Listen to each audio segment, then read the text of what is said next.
Anne, you got this. You got this, Anne. Absolutely. Let's see. And we are live. Good morning, good afternoon, good evening, everyone. And welcome to a new episode of the Hierarchy Betrayal. My co-host Kimberly Maurer, and we have Anne today to speak about her story, which is amazing. We really want to raise awareness about this. So, Kimberly, how are you? I haven't done my exercise yet, so I should this kind of exercise because otherwise I'm not able to speak in English. So let's introduce everything. You start, please, and I will try to get in there. And also, which episode we are? Just introduce the podcast, please, and who you are, and then we go over with that. Of course. So season 3, what are we? Episode 13, 14. Oh my God, I've lost track. 14, yes. Yeah, wow. So good morning, good evening, everybody. I'm Kimberly Maurer. I am the founder of Unapologetically You Collective, nurse coaching, mentoring, guidance, therapy in some cases.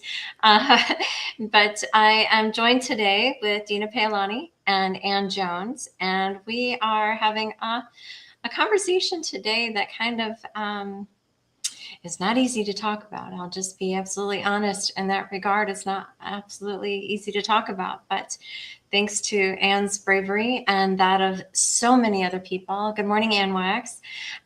So many other people that are coming forward and telling their stories because, I'm based in the US. Anne is in Australia. Dina is in the UK. This is something that's happening globally.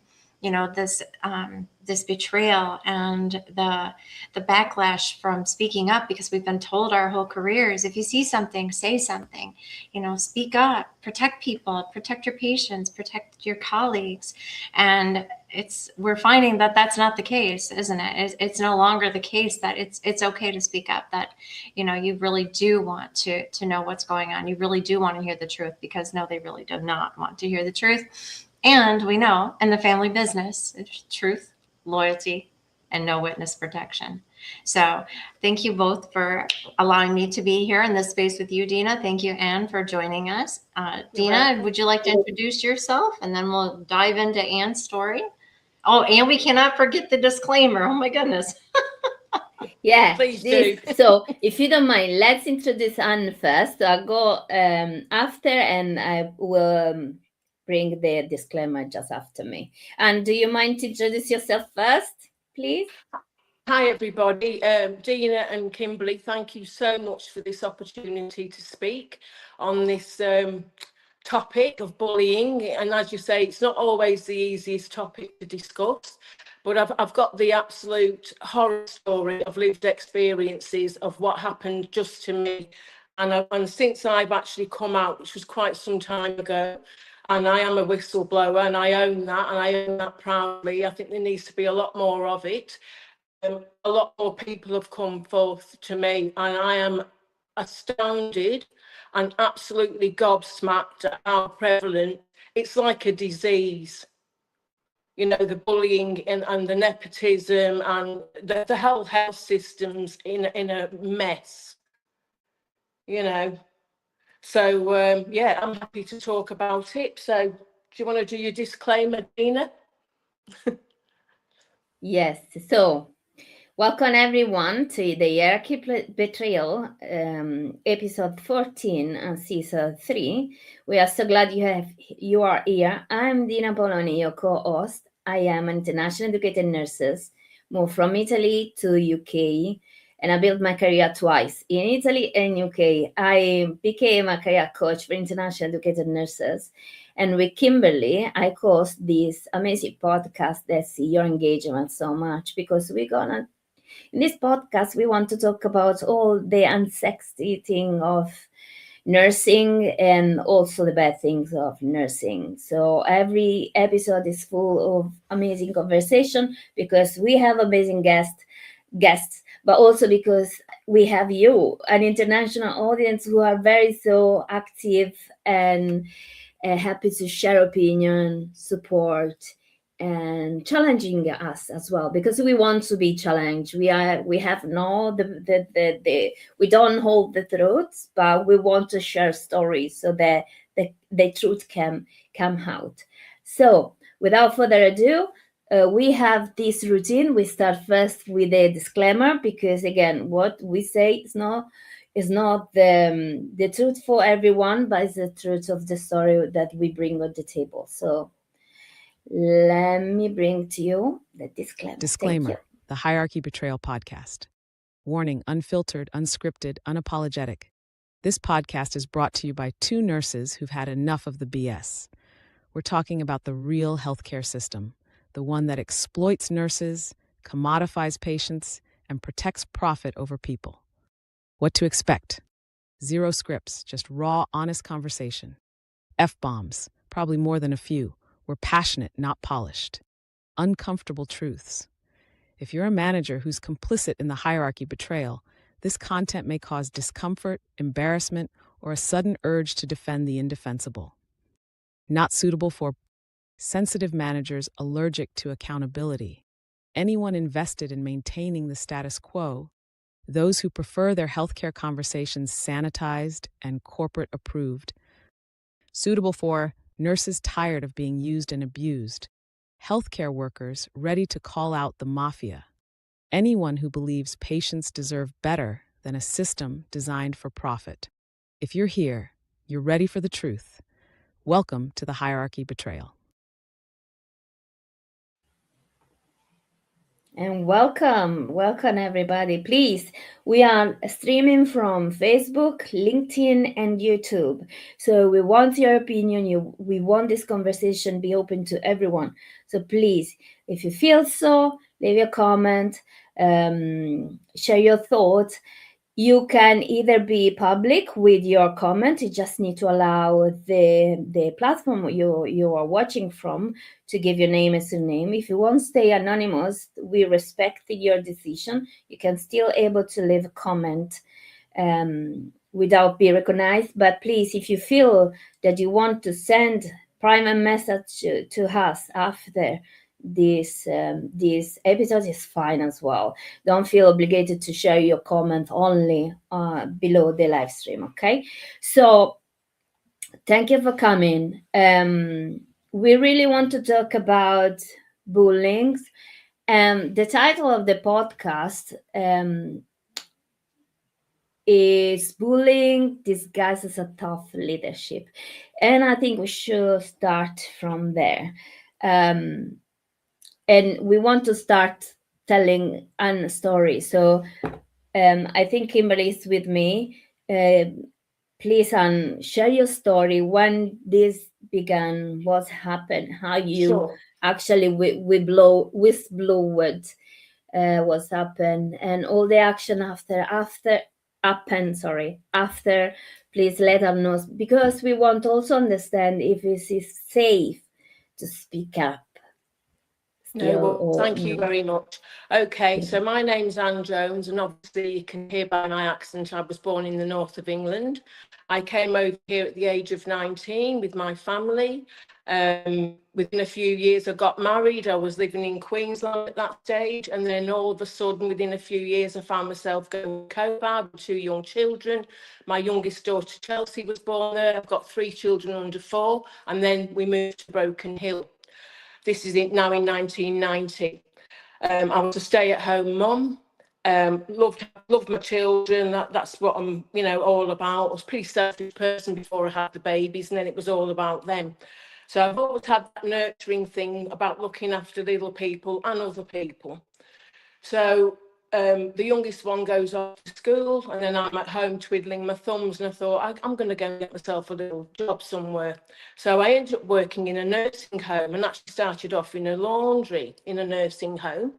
There were 2 nursing homes. Broken Hill is a small town. I think the population at that stage was maybe 20,000 in 1990, and it's a mining town, but it's an old-fashioned town. And there's a bit of a culture in Broken Hill. If you're born there, you're an A grader. If you marry in, you're a B grader. And then people like me turn up and you don't sort of fit in. You have to work your way in and make friendships. I'm pretty easygoing, so it's not hard for me to make friendships. So I go to the middle of the outback, and it's different from the north of England, but I like it, and it's a safe space for my family.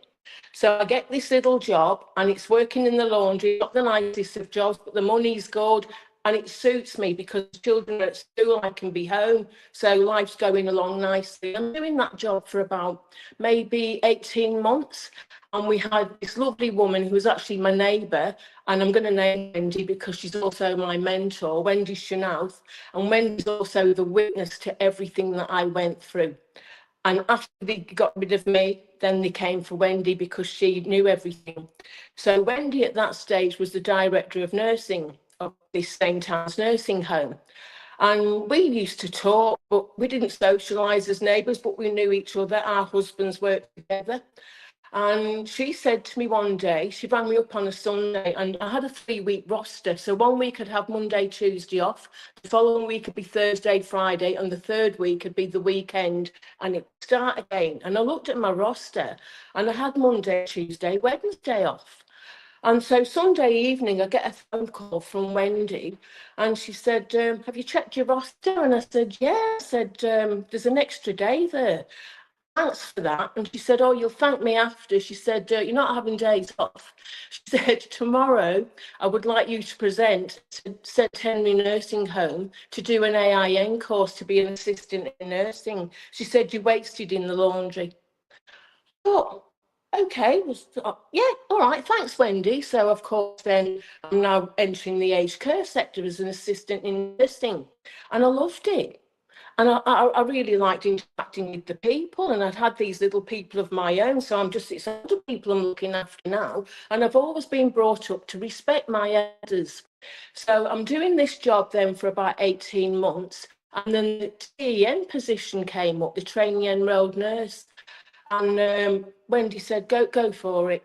She said, I'll get it. And I thought, all right then, thanks, Wendy. So next thing I find myself having an interview, and I get the position. But that position meant I live in such a remote and rural area at that stage that South Australia is 5.5-hour drive away. So even though we're right in the corner of New South Wales, that's our closest city. Well, now Sydney is 12 hours that way. So I have to go to do block courses at Dubbo, which is sort of 8 hours down the track. I refer to the road as down the track. So I've got to go for 8 weeks and then come home at the hospital. And so this goes on for 12 months, and it goes quickly. And I forged some fantastic friendships in that particular course. And I'm still friendly with a few of those nurses today. And then I'm now an enrolled nurse. I'm now at the hospital. So now I'm getting the hospital experience. I thought, okay, so I'm enjoying that. And, you start off on medical ward and they take you around everywhere. And then I did that, and then I thought, you know what? I think I want to go on and do my RN straight away. So next thing, I've applied for this scholarship, and there's a $30,000 scholarship from the Royal College of Nursing, and I get that. And I'm the first person ever at that hospital to receive the scholarship, and it was a really big thing. So I have the scholarship, but I'm not going to go to Sydney or Bathurst or, to go to the unis there. It's too far away, and it's only 2-day blocks. So I decided I want to go to South Australia, do 4-day blocks externally, work from home, and do these 4-day blocks and learn at the hospital and plus the uni. So I had that mixed experience. Instead of just going to uni as an 18-year-old for 3 years, I'm working it, and I'm studying it, and then I'm going to uni. So I'm having all these wonderful experiences. So the 3 years, I've got the family, the 3 years suddenly are over, and now I'm a registered nurse. And then you do your postgrad year. So now I've got to step it up a notch now. Now I'm handling needles and injections and everything that comes with that part of the role. And then I was approached by the end, would I like to work in either the emergency department or would I like to go and work in ICU? And I refused them both because I could see there was a want in mental health, because it was only a 6-bed ward, because it was a 76-bed hospital. Remember, we're out in the middle of nowhere, and there's a lot of mental health issues going on. And even when I worked in ED, we'd have clients coming through, and I built a rapport with them. So I went and spoke with the aide on at the time, Helen McKibben, and said, look, I would like to go, can I have a go in mental health? I like it. And she said, okay then. So I was basically, there was a couple of other RNs in there, but I was sort of the one that went in there and started working in there full time. And when I think back, there were days there when I was doing double shifts, 16-hour shifts on my own, but I didn't know any different, with 6 mental health clients. So we have a 2-bed HDU, high dependency, and a 4-bed step down. But now, most of the time, we'd have 3 or 4 on the wards waiting to come in. So it was always busy. So I sort of hit the floor running there, and definitely threw me in at the deep end, knowing what I know now. But I managed it. And I was just so happy to have this really good, well-paying job, because in the remote and rural sector, it's a very high wage. And so I've got this good money coming in. I'm getting a little bit of authority in a good sense, where I can make decisions on what's happening. But a few of the nurses didn't want to work in there. And sometimes when we were short-staffed, the nurses had come in and they'd say things like, oh, I'm a bit worried, I said, listen, have you got children? Yes. I said, well, you're going to be fine. Just take my lead. And in the end, I managed to start recruiting a few of the nurses. So now we're getting a good complement of staff working in there. So, yeah, I'm working there. And then I've been in that role, out of my time for about 6-7 months. And we had a client, a male, that came in this particular day, and he was having a major episode. But he said something to me. He said, what would you know about mental health? Like, where's your qualifications? And I said, well, he said, well, what? And I went home and I thought, I think I'm going to go off and do a dip. So next thing I know, I've done the graduate diploma in mental health and psychiatric nursing. And then I came out of that and I thought, oh, stuff it, I'm going to go and do my master's. But I was getting scholarships all the time, because I'm good at putting pen to paper and asking for money. And, I always use the remote and rural versus the city, and, we need it and they need it. So I'm getting all this extra money coming in. And people were starting to notice that suddenly I had gone from here. I'm travelling up now pretty fast. And there would be a few little comments along the way. But I thought, you do you, and I'm just going to do me. I'm doing this because I like what I'm doing, and I need to be educated with it.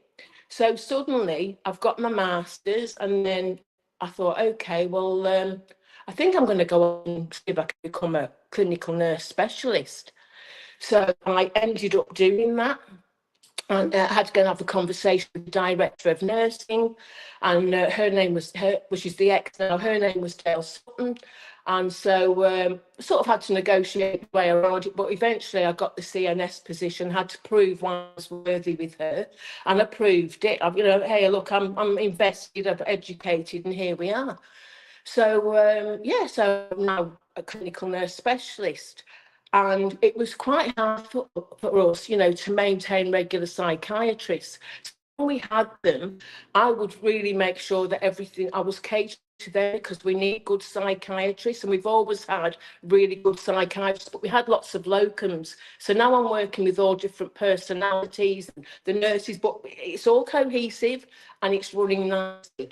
And then I already have this way about me where I can talk to people, and within the first 5 minutes, I can get a lot of information from them. And so straight away, I can just, I don't know, I'll wear many hats, and I can alleviate my position to theirs, build a good rapport quickly, and help the psychiatrist out. But he's told me this, or he's not going to tell you, but this is where we're at. So, and we're not having major incidents. Like I'm not using the duress to press code blacks. The security are happy with me. And then if I did press a code black, I know I'd need help. And everyone, it was always a good team, a good network that way. So I've been in this role now for quite some time, and everyone's comfortable and the unit's running okay. I mean, it's mental health. You're going to have the odd thing here and there, but there wasn't any major issues going on, I'm pleased to say, at that stage. And then I did a run of night shifts, and on my second night shift, so in the unit we had a couple of ENs and mainly RNs. They sort of were trying to get 2 RNs at the time to work together, but we didn't have enough registered nurses. So I did a lot of work with the enrolled nurses. And I just finished coming off night shift, and the phone goes, and it was an enrolled nurse. And she's rang up and she's told my colleague, male, look, I'm going to be late. Can you let Annie know I'm going to be late by about 40 minutes? And he told me, and I said, look, that's fine. Clients are asleep, you go. And the supervisor was aware, said, you know, this particular nurse is going to be late. So I'm waiting, and then I've got a lady in there. She's from a TV relationship, and she's having a mental health episode. That's why she's in. She was sitting in like this little lounge area. The door goes, you need a swipe. And I heard the swipe, and as I looked out, this nurse has walked in. And I remember looking at the nurse, and I think I just went into shock. Her face was all bruised. You could see she clearly tried to put makeup on her face. She was staggering. She was under the influence of alcohol, but she'd been beaten up the night before at the nursing quarters, and the police were actually involved. I found that out a little bit later on, that the police had been called there too.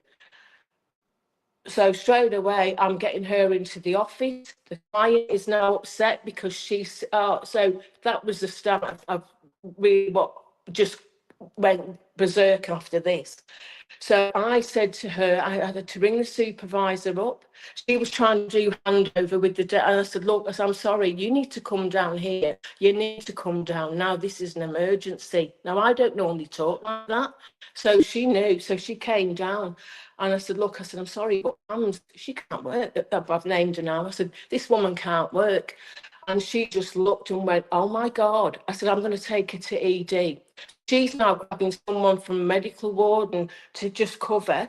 I take this woman down to ED, look at the ED doctor and say, you need to sort her out. And he just went, oh, they're going to need stitches. And I just leave. I'm in shock. So I go back to the unit. And I just think I'm going to have to report this, but I'm not doing it today. I just need to go home. So I go home, and then the next night I go into work, and of course everyone's talking about it because it's a small hospital. Everyone knows everyone. They're poor, so people know that this event's happened. So next day, I'm doing night shift, and the day staff came in, and a couple said, look, we're really worried about it. I said, so am I. I said, I'm actually going to speak with the director of nursing on this issue. I said, but here's the deal. We know she's having a bit of a rough time at the moment, because 5 months previous to that, we'd done 5 night shifts together, and Jory actually said to me, look, I've got a favour to ask. When I finish my night shift, I've got to go to court, me and my husband, I need an AVO, will you come and support me? So I did that with her, and I didn't tell a soul. Only her and I knew about it, so didn't say a word. So I write a letter, and I go and I make an appointment to see this Dale Sutton. And I go in, and she meets with me, and she said, well, what's happening? And I said, look, I've got this letter, I've got concerns, and I'm giving them to you in writing because we need to act on it. And she sort of read it, and she said, oh, well, what do you want me to do? And in my mind, I'm thinking, well, you're the director of nursing. You need to be absolutely all over the top of this. But she asked my opinion. So I said the same to her. I said, look, Dale, we need to be seen to be supporting this enrolled nurse. And she said, oh, okay then. And she put the letter to one side, and then she looked at me and she said, now, while I've got you here, you're pretty popular. What do you think about the morale at the moment of the hospital? Now, this director of nursing hadn't been long in the role, And she also has 2 sisters working at the hospital. And I was hearing things. I mean, mental health, I was in my own little world, and I'd come out to use the toilet, or I'd come out and have my morning tea or my lunch and just listen to the other nurses, and I'd be doing my thing. But you hear things. And the morale was getting quite low because one of her sisters, a woman called Kelly, and I've named you now, was going around to the older nurse unit managers that had been there forever and were holding this place together, saying, I'll be having your position. My sister's the top dog. Now, we're supposed to be professionals. You can't be speaking to each other. You can talk like that if you're ghetto or you're in the schoolyard, but you don't do it in nurse. I didn't think you could do that there because I'm taking my role seriously. So she said about the morale, and I said to her, and in retrospect, this was actually the start of the demise of my life in Broken Hill. I said to her, well, Dale, we're having an open and mature and frank discussion. And she said, yes, we are. I said, with your sister, Kelly, I said, she's not helping. I said, she's going around and she's saying all this stuff and it's upsetting people. And she said, oh, well, what would you do if it was your sister? And I'm finishing night shift and I'm from the north of England, so we're a bit different. And then I went, well, if it was my sister, I'd, pull her head in and tell her to pull her horns in because she's causing a lot of drama. And that's what I said. So I said it. So then I go home and then, life's going on okay. And then about a month later, I was finishing an afternoon shift and the afternoon supervisor came in with a yellow envelope, a big A4 yellow envelope. And she said, Annie, have you got a minute? And I could just tell something was up. And I said, yes, Jan, what's up? And she went, look, I've been told to give you this. It's a complaint and you need to answer it.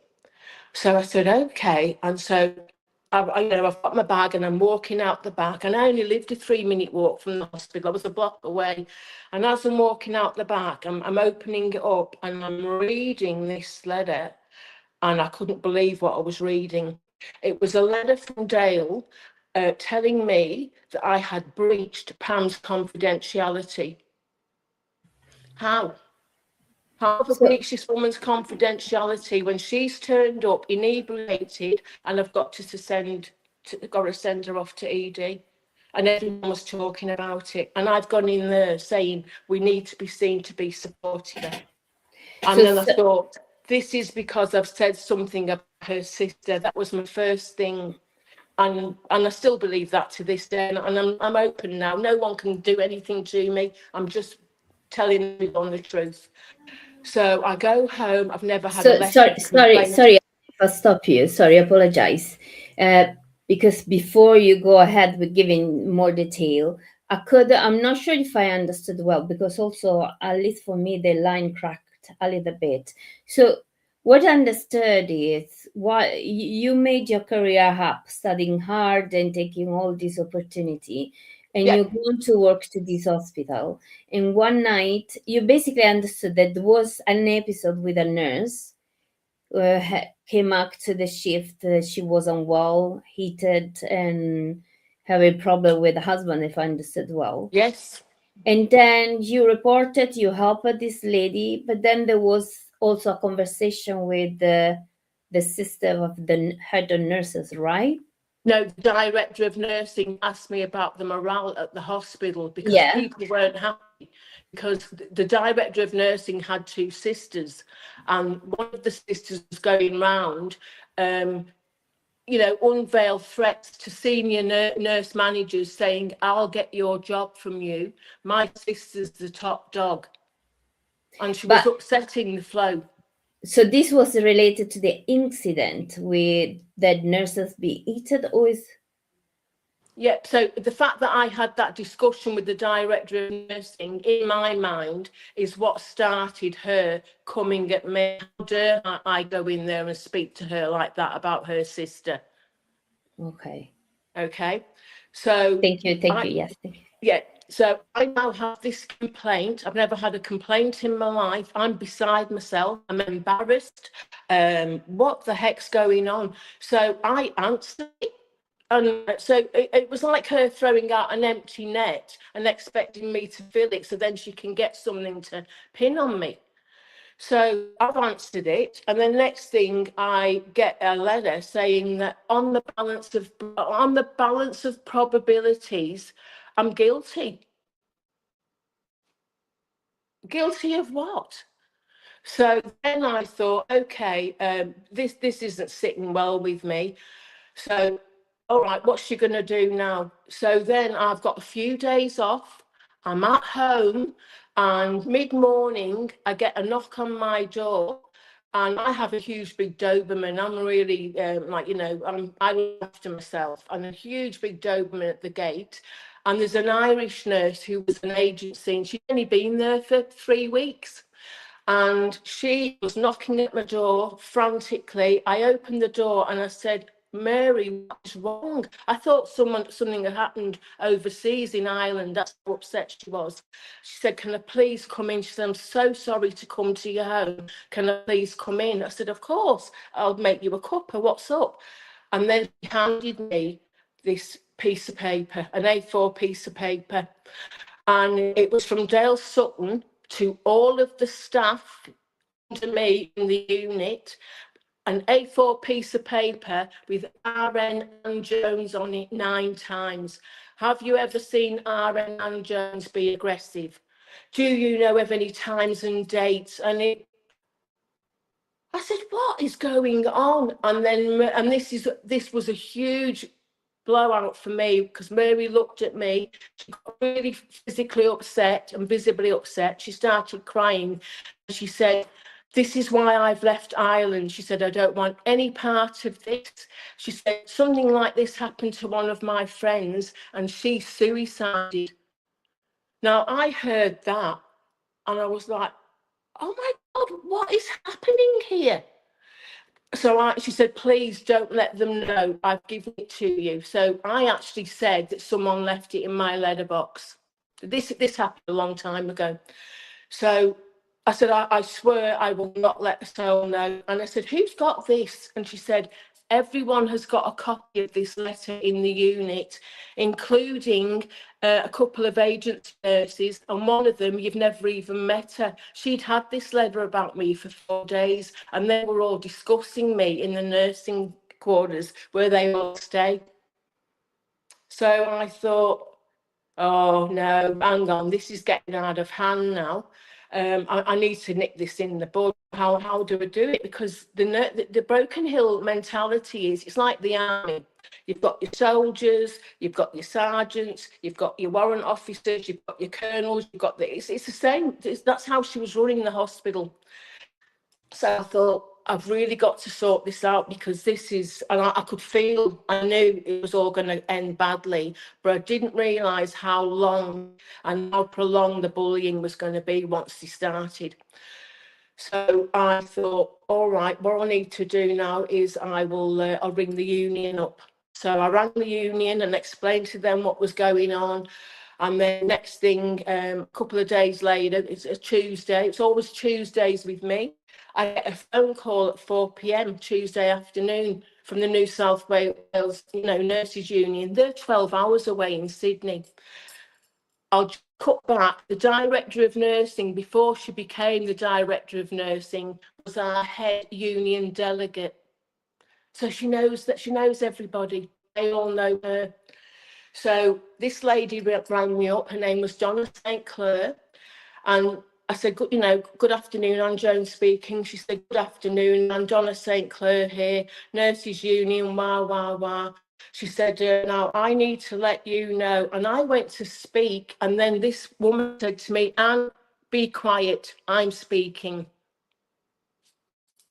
Oh my goodness. Now, what is it me? It's not me. It's this woman. Why is she being so aggressive and so rude?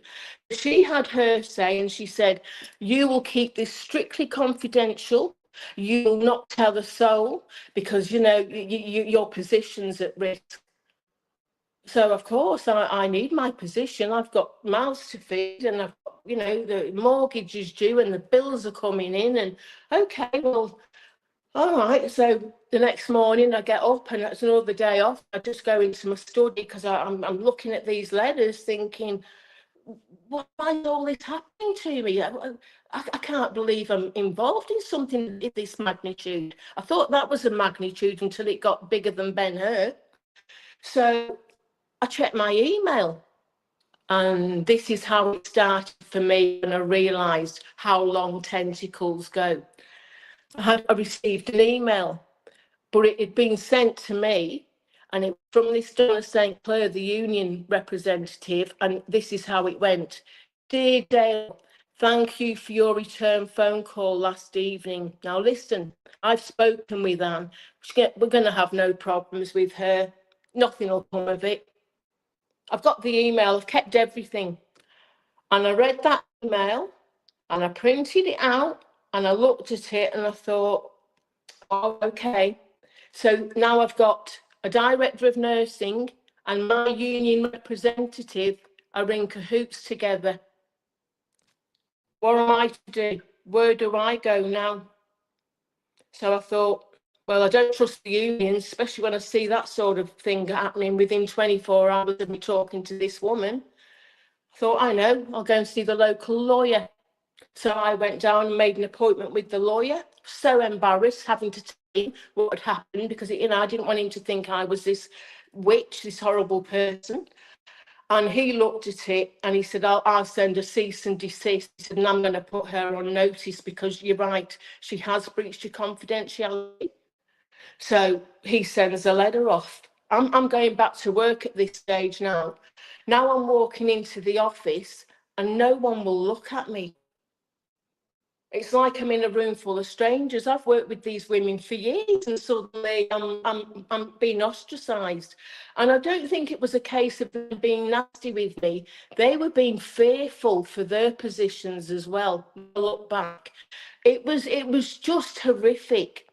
So in the end, the union, she's ringing me up again, and I said, I really don't want to talk to you, and I wouldn't tell her why, but I thought I'll let her do what she wants to do, but I'm not going to tell her I've got this email, and I know that she's in cahoots with the Don. So the Don came in, she shouted at me in front of people. That was witnessed by the staff members. This was during the first episode, and I was going home and I wasn't sleeping. I had a headache. I never get headaches. I was feeling physically sick. So I thought, you know what? This is like the army. I can't go. I don't need to go to any nurse. I'm dealing with a director of nursing. I'll go above her. I need to go and talk to the general manager. His name was Nigel Carlton. So I made an appointment to go and see Nigel. I was a wreck by this stage because it was just really taking a toll on me. I went in there and I said, look, I'm so sorry. I said, my name's Anne Jones. I work for you. I said, I've never met you before. I work for you, basically running the mental health inpatient unit. I'm a clinical nurse specialist down there. This is what's happening. There's been a nurse that's come in impaired. I spoke with the Don. I told her this. Then this has come back at me. Then someone left this in my letterbox. She's breached my confidentiality. The unions haven't been too good, and I need some help. Well, he read this letter and he went berserk in the office. He said, my God, she can't write this. She can't write this. He said, my wife's a lawyer. She'd have her out. She said, and I said, well, look, I'm so sorry. I said, I've had to come to you because I can't trust her, and I refuse to deal with her. So now he's got this nurse that's up in the ante. So to my face, he was very pliable. He said, look, leave it with me. I believe the next morning he went down, he met her at the office, he took her in there, and apparently staff could hear him screaming at her. So she's she's having her own little bit of just desserts now for doing this to me. So all that happened, and then the EAP, I ring them because okay. So I ring the EAP, the Employee Assistance Programme, and talking and telling them like, well, this is what's going on, and blah, blah, blah, blah. And then I go shopping at the local shopping centre to have a member of public who I know come up to me in a supermarket and say, Annie, I've heard there's some dramas at the hospital. Are you okay? This is a small town for you. You don't need stamps living on your letters. So I am appalled now that my story, there's no confidentiality, none whatsoever. So why should I keep it? So I thought, okay, I'll give the EAP, I know, I'll take it out of this health service. I'll ring Dubbo, which is a little town 8 hours away. I'll ring their hospital and ask to speak to their EAP. Thank God I did. I spoke to this wonderful guy called Blue and told him what was been transpiring, and he just said, can you substantiate all of this? And I said, absolutely I can. So I emailed him everything, and then I thought, I don't want to go to work. I'm going to go see the doctor, my local doctor. So then I have to go in and recount it and relive it and tell him. He was brilliant. He looked at me, and he'd had dealings with the hospital. Remember, I've not been born and bred there, but he knows all the players. He knows everybody. And it was just at the start of when bullying was just being mentioned on the news here, there, but nothing too much going on with it. And then he wrote out a form for me, a medical certificate, and on that form he put patient subjected to unnecessary harassment in the workplace. So he's actually entered the fray now because he knows what's going to happen to me. So I thanked him for that. So then suddenly work cover become involved. So now I'm dealing with them. I'm going to see the doctor, work cover, EAP, and then all of a sudden I get a call from this Blue to say, look, thanks so much for sending that over to us. He said, I've escalated this to the director general, like the all the head honchos. And I said, oh, okay, because this is all new for me too. I've never been involved in anything like this, but it seemed to be just spiraling and getting bigger and bigger and bigger. So he said, a Professor Jenny Paoloni, she's looking at it all. He said, she's no nonsense. She said, she will get this sorted out. He said, this is disgusting what's happening with you. I'd also gone to another nurse who was also had stepped up into being our union delegate, and she was born and bred in the town. She came over to my house because I was asking her for advice. And I said, look, just go and sit in my office and read it. She was in for an hour and a half, and she came out and she stood there and she said, I have never in all of my life seen anything this bad, especially coming from a director of nursing. She said, I didn't even know she was capable of doing something like this because we knew each other. So she was disgusted. I'm disgusted. Then I get a phone call from work cover, and the guy's name was Michael Hutchins, like the Excess singer. And he said to me another Tuesday afternoon, he said, look, he said, I can't say too much to you, but I just want you to know that my colleagues and I are sitting in our office now, and you have started something. He said, what you've done, he said, but what's happening to you, it's not acceptable. He said, but you have started something. So then next thing I find out that Jenny Paoloni has introduced the Have Your Say survey, where everyone gets a copy of it, and you don't have to sign your name to it, but you can say what you think. So that came out of it. So it got really big. So I ended up, Jenny Paoloni, I only spoke to her a couple of times, but she said she would be bringing me up the following Tuesday with her decision. I am now freaking out all week because, I'm here, I'm the nurse, and I've taken on the director of nursing, and I don't trust the unions, and I'm in this hell of a mess for doing the right thing and for being genuine and wanting to help someone that's struggling. I just couldn't fathom it. So next thing, I get a call from the Jenny Paoloni, and I was in bed. I slept, and my daughter came in. She said, Mum, it's a Professor Jen. Oh, okay. I said, oh, and I was half asleep. I was feeling sick. I wasn't right. And I said, look, have I still got my job? I said, that's all I want to know. Do I have a paid job? And she said, you will have your position. And the way she said it, I thought, someone's going but it's not going to be me. Well, the general manager lost his position. To this day, I don't know why the director of nursing, they just didn't get rid of her, but the general manager, he went. So she said, I am sending you a letter of apology, and I've still got the letter. And it was like, dear Anne, on behalf of the Greater Western Area Health Service, we deeply apologise for what's happened to you. There's been no due process, protocols, wah. And then the work cover rang me up. He said, did you get your letter? I said, yes, I did. He said, you need to take that back to work and frame it and put it on your desk. He said, because what happened here is unheard of. And I just said, well, I'm not going to go back to work. I said, they put me through 5 months of hell. So I took 5 months off. I thought that was only fair, and got myself back together and, sorted myself out. Then I go back to work and I'm straight back into the unit.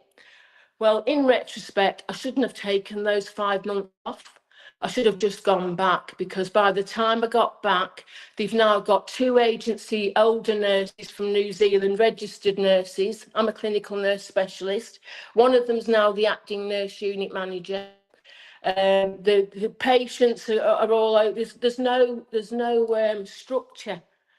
She's taking patients out, even though the psychiatrist has said he's not allowed to go out. And at this stage too, the New South Wales policy for no smoking came into play. So that's now adding to the, when someone's having a full-on mental health crisis, what's the first thing most of them want? A cigarette? Well, we can't give you one. I can give you a patch and a cup of coffee, but so she was allowing it and then not allowing it. So she's sending all these mixed messages out. So I've come in and I'm watching it, and I thought, no, I said, look, you can't. Let's go and have a chat. And I'm de-escalating now. I'm getting back into my rhythm. Then I've got other ENs coming up telling me that they've seen the acting nun, her best friend, falsifying medication charts. What are you talking about? And there'd been a guy that they'd over sedated, he'd fallen out, he had a broken nose, he didn't report it. There were all these things that should have been going, it should never have happened in the first instance. So I'm dealing with these 2. I had a colleague called Marissa Zatnich, who was a former friend, and I was mentoring her to go and get her graduate diploma. Well, in those 5 months, the 3 of them had all sort of got this little triangle thing happening, and Marissa's attitude's changing to me a little bit. And I'm also getting other nurses saying, Annie, be careful, because the Don will not forget what you've done. Watch your back. And then we had an incident in there with a female client. Looked after this lady for 7 years without incident. Big smoker, but suddenly she's not allowed to smoke. So now she's changing. She's turning into a bit of a horrific creature. And on a Monday, I was doing an afternoon shift. And on the day shift, the acting nurse unit manager, the registered nurse, had let her basically destroy, I think she cost $2,000 worth of damage to the mental health inpatient unit. So I've come in, I've called a code because she's threatening, she's harming herself.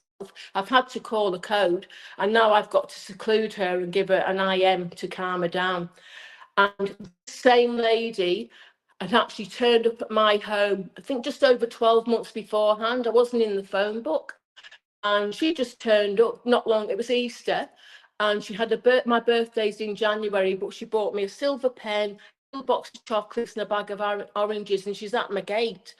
And one of my best friends was staying with me. So I went out and this woman was there. This is the same woman now that's going crazy. And she said to me on the Monday, don't forget, Annie, I know where you live. I could come round to your house and burn it down in 5 minutes. And I just thought, oh, she's just acting out because, and I said to her, look, I know that you know that I know that you know where I live because you've been to my home. But I'd already reported it. The minute she left, I'd rang them up at the hospital and I said to her, who told you, how did you find out where I lived? I'm not in the phone book. And she said, another nurse had told her, but she wouldn't tell me who the nurse was. So that was previous. This is the same lady. So she's secluded and the shift goes on and everything's okay. And then the next day, Tuesday, I come in and it's the same scenario again, only this time she got right in my face. I've called the code. here we go again. I'm loading the needles up, and she got right in my face and she said, don't you forget, I do know where you live, and I could come round to your house and burn your fucking house down with you and your kids in it. And the minute she said that, the hackles, the hairs on the back of my neck went. I thought, oh my God. And I felt fear. And I've been in situations before, like, you have your first fight as a kid and you get a bit of adrenaline. I've never experienced anything like this in my life. And I knew that she was going bat shit crazy, basically, and she was capable of doing it. Even though I'd never had an issue with her, this was a whole new side I was seeing to her. And that really did sort of think, and I've had all this other stuff on top of it, so the adrenaline's going now, and the cortisol levels are going, and the heart's going. And I thought, I've just got to calm the farm. I've got to just calm myself down. So I went home and I thought, no, you know what? She will. She is crazy. I felt it on her. I saw it in her eyes, and I knew she was a threat to me then. So I went to work, and now I can't go and talk to the director of nursing about it because I don't like her. She doesn't like me. She's making my life hell, or she had been. And there's no general manager anymore. And at that stage, we were getting a new CEO, Stuart Riley. Now, he'd been there well before my time, and then he'd moved away, and now he was coming back to the role of CEO. So him and this Don, they know each other. So I thought, and he wasn't there, so I thought, I'm going to go and take an AVO out on her, but I'm going to have to tell someone. So I thought, I'm going to go and speak with my clinical director. Beautiful man. So I went and spoke with him and said, look, this is what's happening. And he'd actually said to me, why have you never become the nurse unit manager? And I'd said to him, I've got issues with the director. I said, I'll tell you what. So I showed him everything. He took it home and read it. So he had issues there with me and her. And I said, I can't speak with her. He said, listen, if you don't take an AVO out against her, I will. He said, she's threatened to decapitate my 3-year-old son. Now, he was also, his family were living there. He brought his family and 3 children over. So we had a full-time psychiatrist. Because of this woman's actions towards him and the threat on his youngest son, the psychiatrist's wife said, no, I'm not staying. She grabbed the 3 children and took them back to New Zealand. So now the psychiatrist isn't there full time. He's there for 3 weeks and he's going home for a week. So this woman caused all this angst. And so I went off and I thought, right, I'm going to do the AVO. But he said to me, I want you to apply for the nurse unit manager's position. And that had to be deadlined in at 5 p.m. AOB, close of business on April the 1st. I should have known. So April the 1st was also when I went and got the AVO. And I didn't realise at that time that someone should have been supporting me with that. And the CEO was there at this stage. And yeah, a few of the staff members knew what was going on. So a very good friend, she's passed on now, rest in peace, Sandra Colleen came with me. Sandra was a cleaner, but she was also my friend out of work. And she came with me to support me with the AVO. Of course, I had to go to the police station, tell them what had been happening. Well, they know this woman. And this is where the system fails. This woman, I didn't know how bad her issues were with the police, but it came out later on. After the first AVO was granted, I found out when the next 2-year OVA came down by the police, that when they went to her premises, it wasn't one police car, it was 2. That's how unstable she was. But no one in the mental health team knew how bad this woman could be. I felt it on her. So I did the right thing. So I get the AVO, and that's going to go for 12 months. Happy days. So I've applied for the nurse unit manager's position. Things are calming down. I'm feeling a bit better. They're going to have to sort it out. If she comes in, I'll still be there. I won't deal with it, but we'll work it out. So this is me and the clinical director. So we don't see her for a while. She's obviously served the AVO. And then, what would it have been? Maybe 3 weeks. I'm on a day off. It's a Thursday afternoon, 3 o'clock, 3:15. I get a phone call. I answered the phone, and it's the PA to the CEO, Annette Bartuli, nice lady. And she said, oh, good afternoon, Anne. I know it's your day off and I'm sorry to bother you. Look, you need to be presenting in the morning, 9:30, to see the CEO. He needs to speak with you. I'm in the car thinking, what the hell now? And I know I could just feel something. CEOs don't ring you for a chat. So I thought, okay, don't panic. So I said to Annette, I said, Annette, may I ask, what is this in relation to? And she hesitated. She said, oh, Annie, I'm so sorry, but there's been some complaints. Not one, there's been some complaints. And I just went, okay, no worries. So I get home. Oh, here we go again. So then I ring my colleague Wendy up and said, look, Wendy, something's going down. Will you be my support person? She said, absolutely. She said, look, I'm working in ICU. What time's the appointment? I said, 9:30. She said, I'll be there. So the hospital's here and his building was up the back on a big hill and there's lots of steps. And Wendy's a little bit older than me. I said, look, Wendy, I'll drive, I'll pick you up. You're not climbing up and we'll go in together. So that was the plan. So I'm supposed to be meeting Wendy at 9:15. I'm sitting in the car and suddenly the phone goes again and it's a number I don't recognise. This is how my introduction to the CEO, Stuart Riley. And good morning, Anne Jones speaking. And he went, Anne Jones, Stuart Riley here, CEO. You were supposed to be here at 9 o'clock 13 minutes ago. Where the bloody hell are you? You can't make this stuff up. So I'm now thinking, oh my God. And I said, excuse me, Mr. Riley, I was told by Annette it was 9:30. She told me 9:30. No, it was 9 o'clock. You're late. Get yourself up here now and present. Like I'm a soldier. So I don't pick Wendy up. I text her and said, hey, Wendy, I was told 9:30. He's playing games and he's told me it's 9 a.m. So I drive up. He was on a second level. I go up these stairs. I'd never been in this building before. It was an old, dilapidated, horrible building.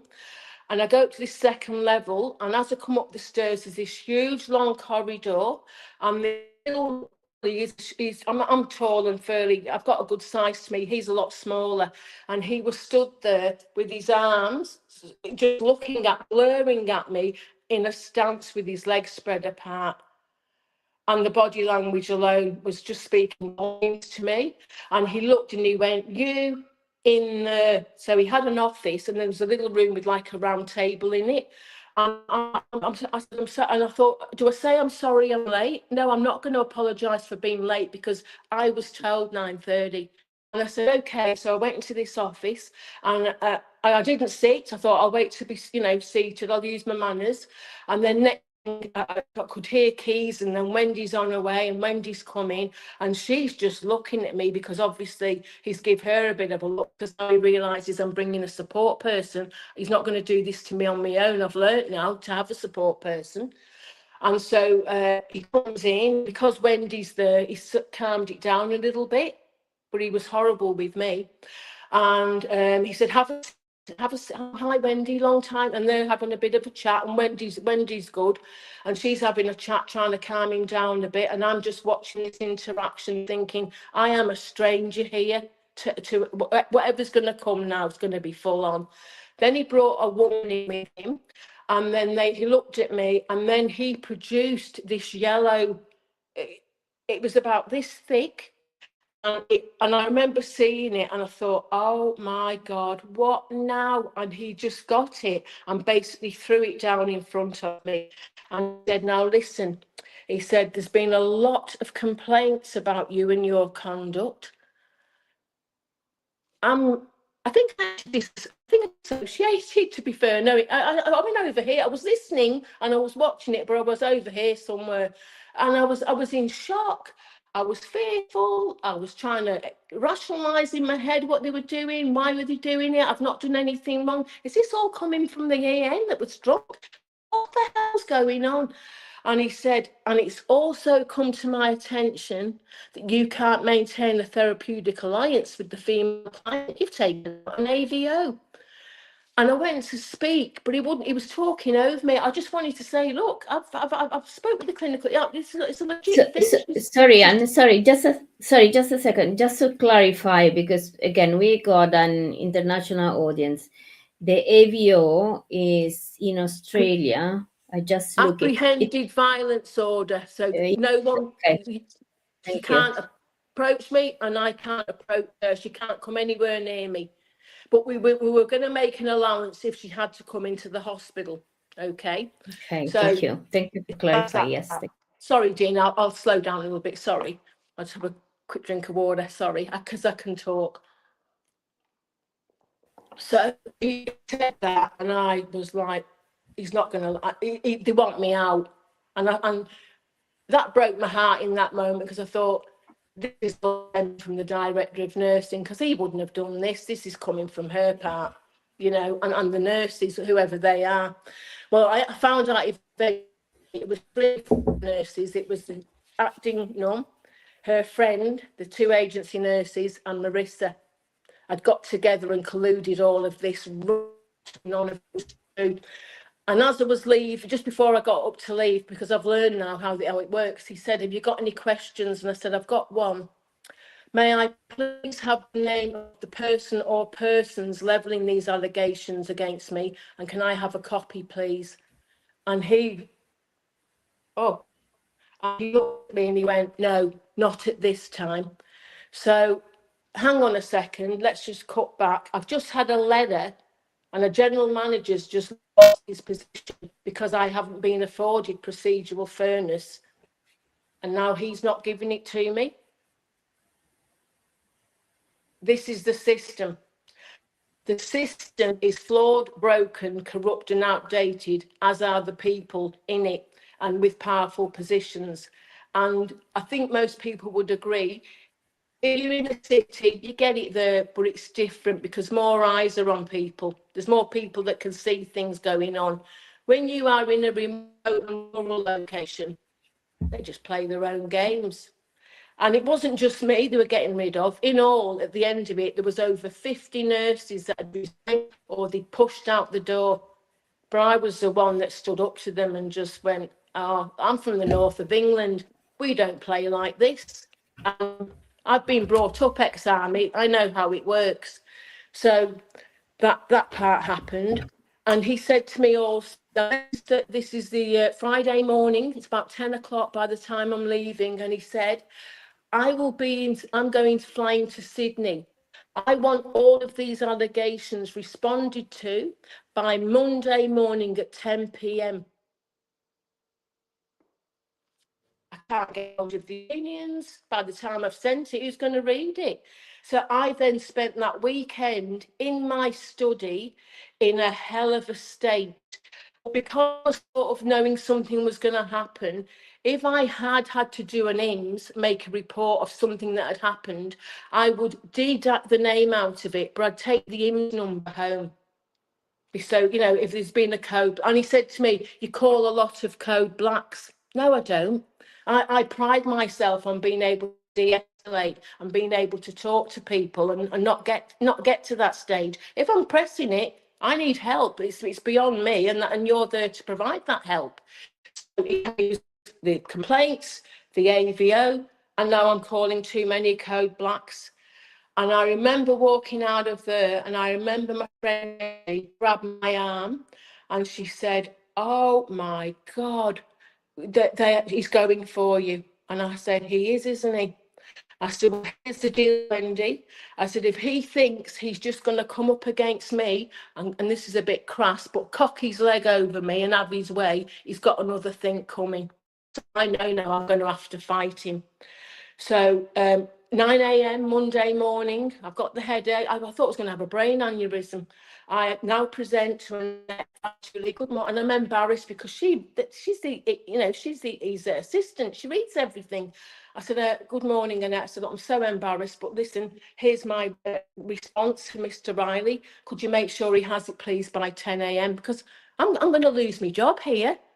Like I said before, I've got mouths to feed and bills to pay. So she said, no worries. And I could see that she was lovely. And she said, everything will work itself out. You know, just go home and try and relax.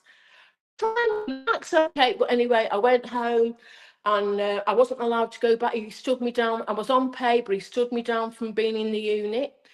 And then 10 a.m. he's got the thing, and then he ran me up that night at 5 p.m. from Sydney. And his tone, he was just horrible man to deal with. And he said, Angela, CEO, look, I've read through everything, and quite frankly, it doesn't par with what I've got, and you're going under a disciplinary. Like, what do you do with that? So now I'm under a disciplinary for doing my job. All right, well, okay. Well, I know I can go and get a lawyer, but they cost a lot of money. But all right, let's just see this to and fro, what's going to go on here. Let's just see what happens. He said, I'll be back and I want you to come back in, say on the Wednesday. I get in on the Wednesday, Wendy's with me again. And he said, look, he said, you're out of the unit for 6 months. So in front of everyone, he's now like a puppet on a string. He's the puppet master. He's taken me out of the unit and he said, you've got a choice. At least he gave me a choice. He said, you can either go and work in surgical ward or you can go and work in administration. And I thought, I am not working in, I refused. I said, I'm not working in the surgical ward, Mr. Riley. I said, the nurse unit manager is best friends with the director of nursing. So I'm not doing it. I said, put me in administration, hoping that I'd be a few doors down from her, just to let her know that I'm not going to make it easy. I got to administration, but I was on Stuart Riley's level. So when you come up the stairs, his nice office is down the bottom. I had the first room. He said, you can work on policies and procedures. You've got 48. I've never done policies and procedures in my life, but I can type. I thought, all right, I'll sort this out. I'll bring people up and I'll work with them. And that's what I ended up doing. But he didn't know I could type. He wanted me to fail. He said, so you've got 6 months to sort policies and procedures out, and then we'll revisit you and we'll go from there. When I went into the office, oh my God, what a jump. It was a very small room. My view was grey Besser blocks. There was mould in the corner, dust all. It'd been used as like a storage room. I had an old desk, a horrible old chair, and a laptop that was so slow it wasn't funny. And he knew. And I just thought, okay, all right, let's go. So in the end, I am typing and then I'm doing the policies and procedures and I'm starting to read them. I'm 9 weeks into this 6 months, and another Tuesday, I get a text message off my daughter. Mum, ABC News now, ABC News. So I go on the ABC News, the headlines for Broken Hill. Woman involved in overnight armed gun siege with police. Guess who the woman was? The stalking patient. So tell me I don't have genuine concerns. And what policy was I doing at that time? AVO policy just happened to be that policy I was working on that day. She's done an overnight armed gun siege with police. I'm being penalised and crucified for trying to do the right thing in a workspace. Okay. And then I saw that the CEO is supposed to organise someone to come with me for these events, or any staff member, regardless of who they are. If you've got issues with, even sometimes nurses will take them out against each other. That's not unheard of. So I'm thinking, well, this is bad. This is good because I can use this against him at a later date. All right, well, let's just see where this is going to end up. So before too long, I've gone through all the policies and procedures. We've got about 2.5 months of me, sitting in this horrible office for 2.5 months on pay? No. And I'm not on proper pay now because I'm not getting any penalty rates. I'm not doing overtime. I'm not doing weekends. I'm just doing 9 to 5 in a horrible office. So that was all right. So he decided then, They were going to send me down to primary health with social workers and a couple of RNs down there and a CNC and all the rest of it. And I know all these people. I've worked with them. I've never had issues with them. But, you know, I think it's going to be okay. And I walk in there and, of course, everyone, oh, Annie's here today. She's in a lot of trouble, you know. There's all this stuff going on with her. That was awful. And so I just kept quiet. I just went in, just sat back and just, you know, whatever they wanted me to do, I was doing it. I was a puppet down there. I did go to speak about 4 she's in, and I had a CNC called Taryn look at me, and in front of everyone, she said, Anne, be quiet. You're on supervision. You don't get to say anything. This is in front of everybody. So this is the sort of stuff, but they're all friends, so they all socialise in and out of work. So they were all in on it. It just got horrific in the end. But I persevered and I kept turning up. Then I have a shift and there's quite a few staff members missing. And I was under the direction of a guy called John Keenan, and he was lovely. And he said to me this day, he said, look, Annie, here's the keys. I want you to go out today and do some depot injections for people with schizophrenia. And can you take the junior nurse with you and just like show her the ropes? No problem. So we're going out, we have a great day together. I'm teaching her and I'm not telling her about what's going on with me. I'm just keeping it professional. Get back to work. And then a few days later, I get a phone call. You need to go and see Dale Sutton. She needs to meet up with you at the back. Oh, here we go. Now it's going to really start. Yeah, I'll come with you. So Wendy comes up with me. We're in the office and there's this Dale Sutton and Tawana are in there. And then Dale came in and she said, now it's come to my attention that you've overstepped your boundaries. And I said, excuse me, how? She said, well, you know, you're down there now under supervision and you went out and you gave depots and you had to with you.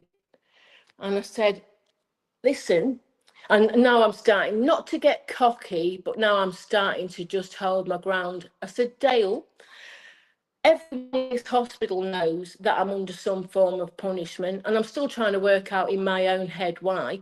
I said, but here's the deal.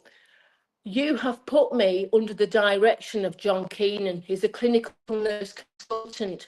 I was under his direction that day and followed his direction. Who am I listening to? You or him? And so she had nothing. She couldn't keep me then because I pulled her up and I was right. And then I remember walking out of there and I started laughing and she heard me. I didn't mean to laugh, but this is how crazy it was getting.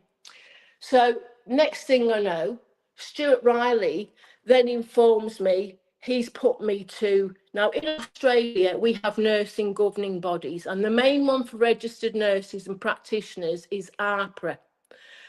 You don't want to get involved with AHPRA because it's a bit like the lady last week that I listened to. They get hold of you and you're out of work for 3, 4, 5 years while they mess around with you. So no one ever wants to go to AHPRA.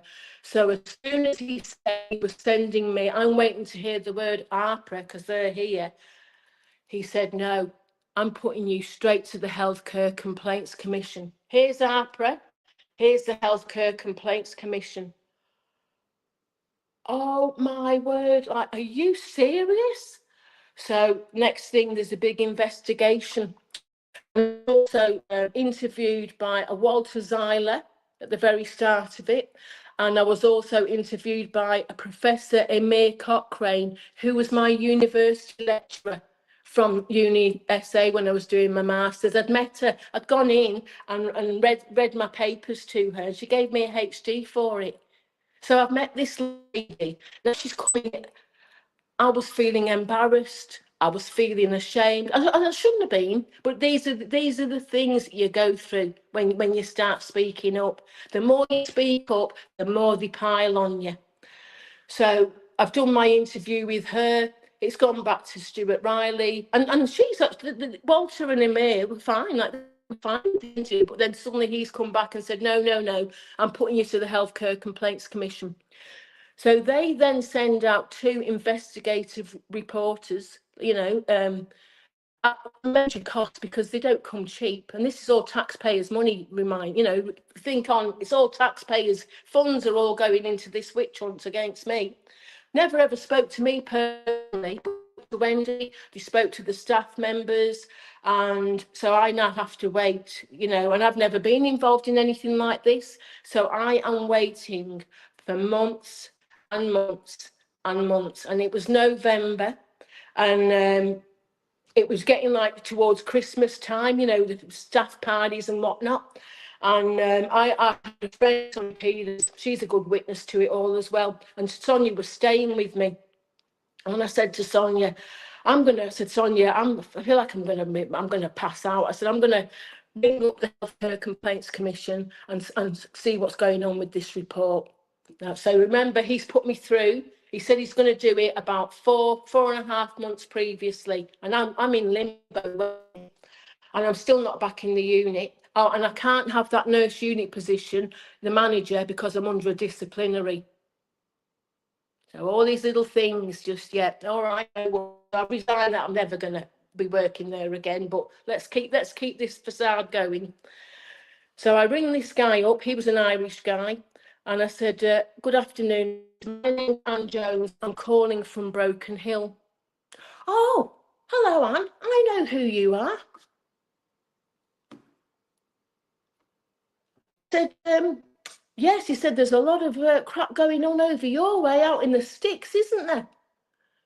And I said, well, if that's what you want to call it. I said, look, I'm just wondering, where am I in all this process? I haven't heard a thing.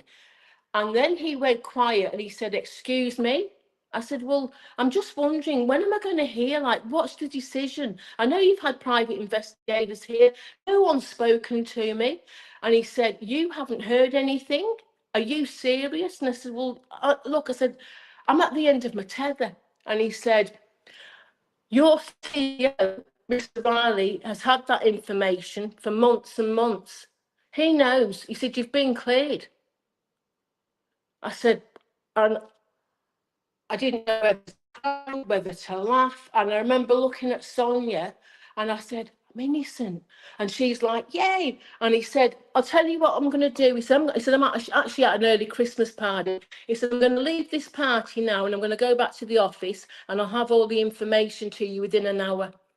So, okay, so I'm calming myself down, but where do I go? What happens now that I've been cleared? Is he going to let me go back to work? Can I get that nurse unit manager? So there's a little bit of hope coming into the play now, because it's been such a dark time for me. So within an hour, I get a 10-page report and print and temp. Oh, Sonia, you read that. And then did another 10. I went out the back. Sonia's sitting there and she's reading it. She finished first and she put it down and she's looking at me and I'm reading it. On the allegation of Anne acted appropriately. She maintained boundaries. She followed procedures on this one. And these were not serious, horrible, vexatious complaints, including a disgusting one of I wouldn't give a female client who was known to the service, and she was known all around Australia. And she would bring like little toys in with her, and she'd secrete razor blades or thumbtacks in with the toys, and she'd make out she couldn't speak, and she'd sign, and then she'd get the toy and then she'd start swallowing. And so, then she was trying to sue and very litigious. So I wouldn't allow her to have a toy. And the other thing was this acting nurse unit manager who jumped in on the bandwagon had said that on a particular shift that her and I had worked on, a day shift, I had refused to give this patient menstrual sanitary napkins for her menstrual cycle. And it was like, oh, you are kidding me. But when I looked at the dates of that, a big light moment, a bulb went off in my head. My universe, even as dark as it would get, my universe would suddenly open up and all of this good stuff would come through.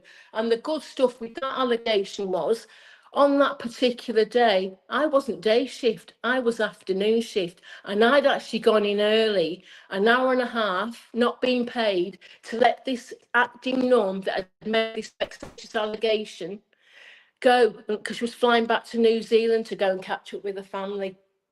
So they were lying, and so I started catching them all out. So I thought, okay, and of course I let the union know, because now I've got a guy called Ian Bailey, and he said to Stuart Riley, you gave my member 72 hours to respond, and the other union member's been dealing with you for 5 months. He said, you've got me now. I'm giving you 72 hours, and if you don't respond, you're going to arbitration. And so next thing, Stuart Riley's now in arbitration about me with commissioners. And then the healthcare complaints came out, and he knew then I had a copy of it, because I sent it straight to the union. And when I told Ian Bailey that he'd had it for months, he said, no, enough is enough. So next thing I know, what does Stuart Riley do? Because now suddenly he's looking like an idiot, because actually, well, that one there's told a lie, and that's not true, and she's not done anything wrong. It was unheard of that I got back, out of 10 things, they couldn't find a skerrick of anything on me. So he decided then to have another bite of the cherry and appeal it. So then he wrote in again, and I actually got, and I've still got it to this day, a copy of what he put in. And I showed it to Wendy, and he was trying to make out that Wendy and I were being violent towards the clients, and we were in cahoots together, and adding extra things in. And in the end, Commissioner Fenn wrote to Stuart Riley and rang him up and said, leave this woman alone. She has done nothing wrong. But now he's looking like an idiot now. So it just went on and on and on. I am now seeing, the hospital of 6. I'm on work cover again, so they'd send me off now. I know I'm using all my holidays up. And then suddenly, just before I went back onto work cover, this is the one thing that I will never, ever forgive any of them for. I have 3 children, a son and 2 daughters, and one of my daughters was quite sick. She was very poorly, and she needed an operation in South Australia. And I had booked in my holidays to take my daughter for this operation. We were going to drive 5.5 hours on the Sunday, and she was having the operation on the Monday, and we were going to come back about Wednesday or Thursday, depending on how she recovered. So that was Sunday, Monday in my mind. On the Thursday before, Stuart Riley sent for me, and he said, this is at 3 o'clock again, because you can never do anything when they're sending for you late in the afternoon. And I can't get hold of Wendy. She's doing her thing. So I'll go in and see him on my own. He said, now, Monday morning, you're going to be in Bloomfield, which is, I'm here. Adelaide's 5.5 hours that way, and Bloomfield's 8-9 hours that way. He said, you are doing a 2-week training course to get you up to speed. And dependent on that, it'll be dependent on whether or not you've got a job. And I said, no, I said, I'm sorry. I said, I have booked a week. I can't go there. My daughter is having an operation. And he looked me square in the eyes, and him and I there, and I hope he hears this, because he'll know. And he said to me, if you don't go and do what I tell you, you'll have no position to come back to. So now I've got to go home and say to my daughter, look, I'm so sorry. And she was upset. I was upset. This is now Friday, then Saturday. I'm packed. I'm out the door on Sunday to drive 8 hours to go to, because I can't drive overnight and rock up there 8 o'clock in the morning. I've got to be there overnight on the Sunday. So Holly's my daughter, her partner, her husband now, he took her to Adelaide for me, and he lost pay because he didn't have holiday, so he's losing money. Just all the little things that happen. So when I go into Bloomfield on the Monday morning, who's in the unit that I'm going to be in for 2 weeks? The enrolled nurse at the very start of this story. He transferred her over there, and she's looking at me and she's smirking. So I knew that she knew what was going to be happening before even I knew what was going to be happening. So I've now got to work with her, and I did in a professional capacity. After the first week, the nurse unit manager, Michael, approached me and he said, can you come in my office? And I'm hearing these words, and I'm, oh, what now? And I got in there, and he said, have a seat. And he was lovely. And he said, look, he said, what the hell's going on with you? I said, what do you mean? He said, look, he said, no, we're not allowed to mention your name, like it's all secret squirrel business. What is happening? And I said, I'm just going to tell you. So I started telling him. And he said, look, he said, next week I want you to run some of the shifts. He said, you're more than competent. He said, I've seen how you work. My clients like you. And this was a lot. This was more high secure than what I was used to. But I rose to it and succeeded. At the end of the 2 weeks of me retraining, Michael and his in charge, Robert, came to me and both handed me an envelope. And he said, I said, what's this? And he went, this is for your CEO. These are our recommendations. He said, if it doesn't work out there, come and work for me here. He said, I'd have you on staff tomorrow. He said, absolutely. And Robert agreed. So I drive back, and I just want to see my daughter now. Just before that, on that Monday, the first day of working on that shift, when I got back to these quarters I was in, I rang up my daughter, and she'd had the operation and she was in agony. She said, oh, Mum, I'm in so much pain. And she's a nurse at that stage. She said, but the nurses are having handover and I don't want to bother them. I said, give me, and I put the phone down. I rang around through the nursing station, introduced myself and said, look, I'm so sorry. You've got my daughter. She's in room 2B, whatever. She's in pain and she's too polite. So by the time I'd rang Holly back, she had 3 nurses that had gone in to look after. I shouldn't have been ringing up 8 hours in New South Wales to get, I should have been there with her, and he denied me that. So I'll never forgive him for that. So I had got all that sorted out, and her husband now and say, look, she's not well. Can you? So it just all of this rubbish. At the end of the 2 weeks, I go back, I front Stuart Riley, and I've got these 2 envelopes, and I've delivered the car and handed the car keys over.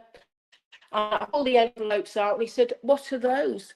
And I said, oh, these are 2, character references, basically. And he snatched them out of my hand, flung them on the desk and said, oh, really? I'll have to have those authenticated, make sure they're authentic.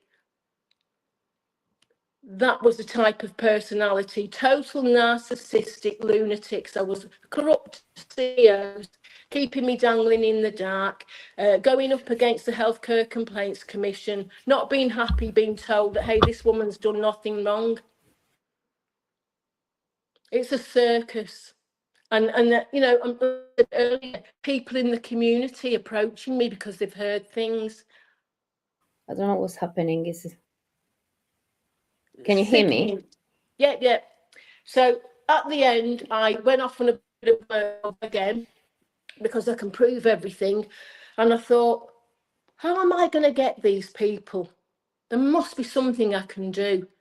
And then I remembered the policies and procedures, the code of conduct.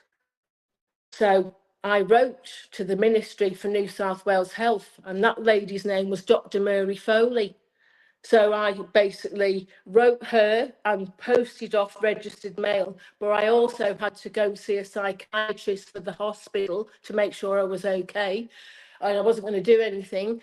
I went and saw the psychiatrist, and in my bag, I had the other load of evidence. So one was going to be posted, and then I presented to the Ministry for New South Wales Health in person. And I said, the only thing I didn't do was I didn't have my tags on, and it was all security were in there. And I said, look, my name's Anne Jones. I'm actually a nurse. I work in remote and rural in Broken Hill.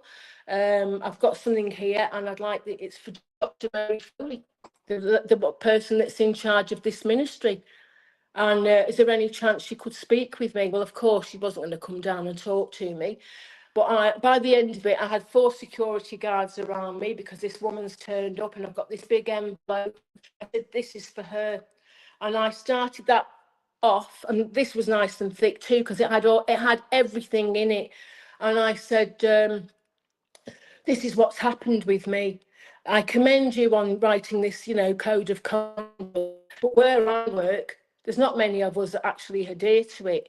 You need to be having a good look at what's, this is typical of what they're doing to me. They've done it to many others.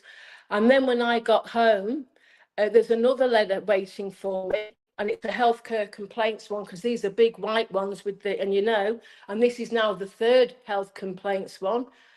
Oh, here we go. And I remember opening this up near the letterbox, and as I opened it up, it was a complaint from the stalking patient that I'd actually taken out an AVO against her. And I just started laughing, because I knew then that they were running scared now, because now they are using the mental health to come back at me, and there's nothing she can do. I've been to court, there's a police, there's an overnight armed gun siege, she's made threats to me, she's made threats to my family. During all of this period, I had a few fires round the house, on the pavement and near the garage door. I had gifts left on the step. I had a farewell card. You know, now and again you can buy those really big cards.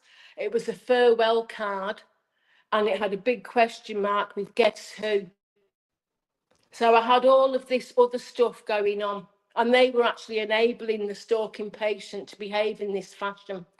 So the year after the AVO is completed and we're done, and I'm now back at work, a month later, the same person turned up outside my home, threatening to blow my head off its shoulders.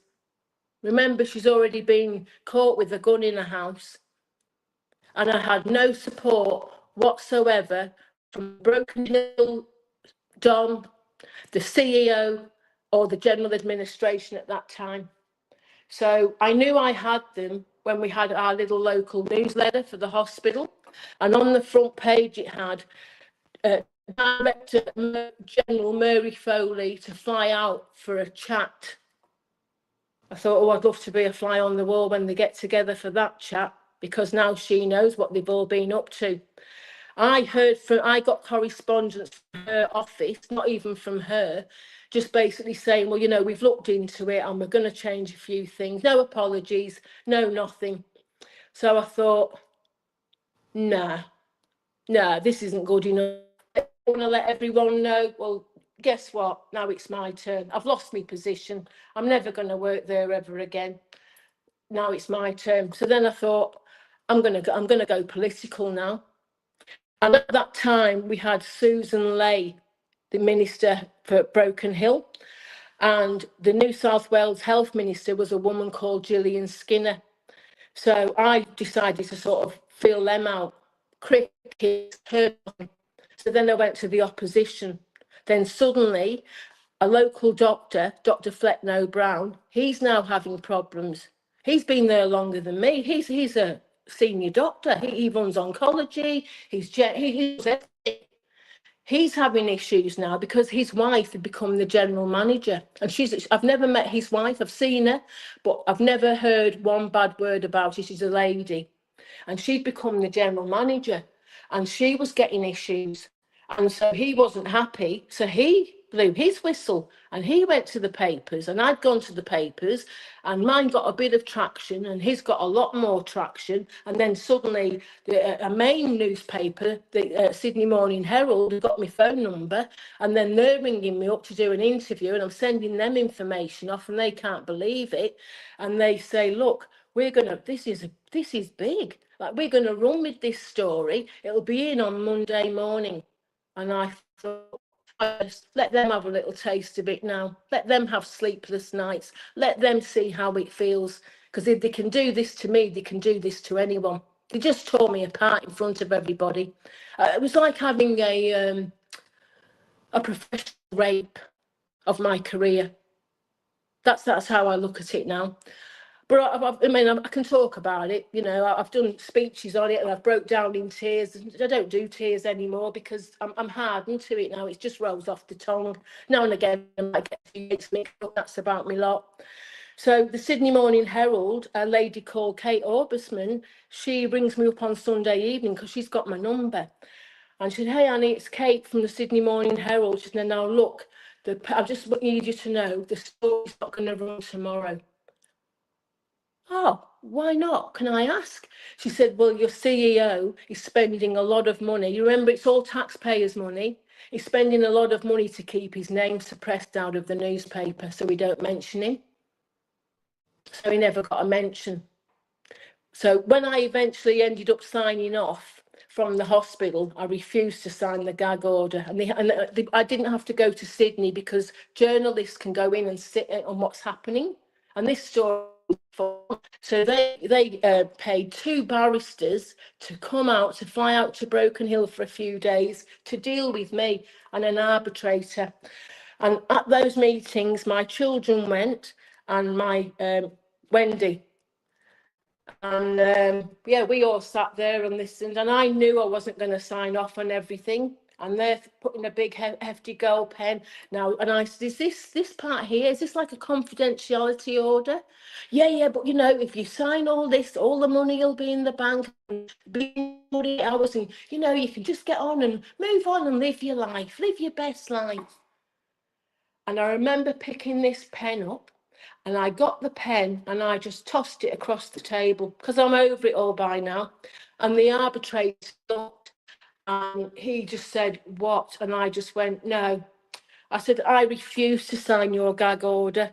I said, this is insultive to me, because how I see this now, the amount of money that has been spent against me with investigators, lawyers, you lot. I mean, what do you charge a day? Wouldn't it be thousands upon thousands to deal with me?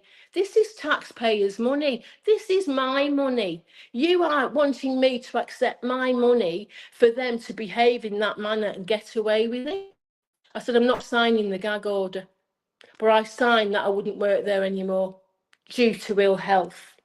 And I said, I don't know how and I don't know when, but one day I'm going to get up and I'm going to speak about you lot. And thank you, this has been my opportunity to do it. It was crazy.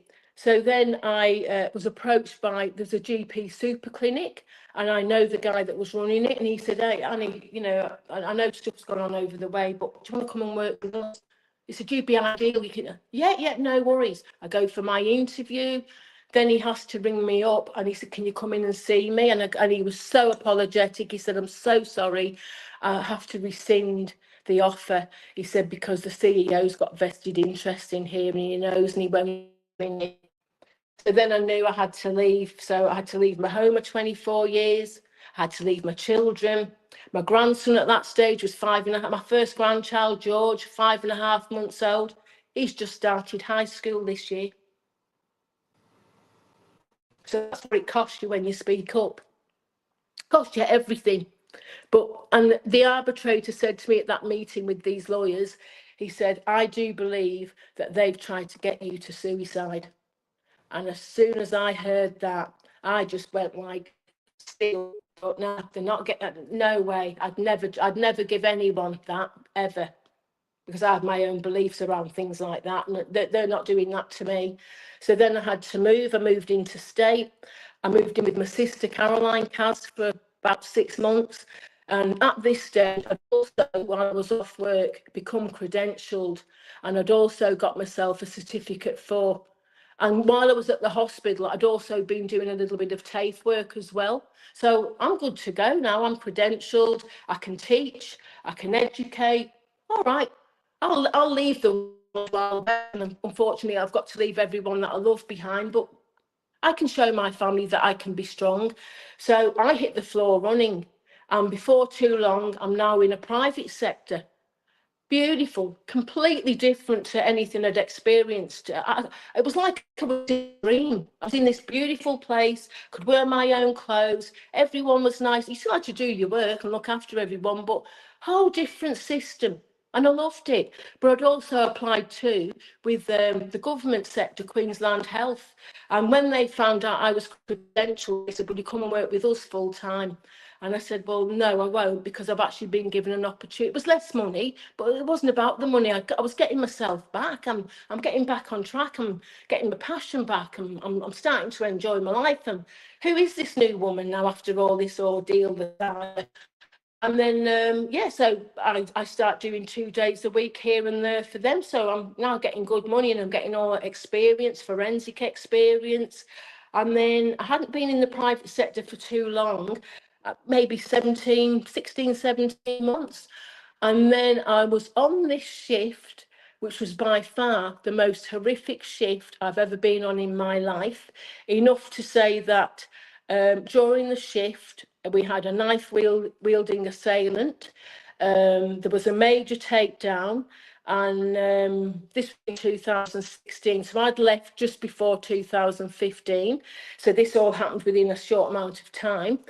And the incident made the national news, but we shut it all down because my employers knew I was a whistleblower, because I'd actually gone and done a conference not long after in the private sector.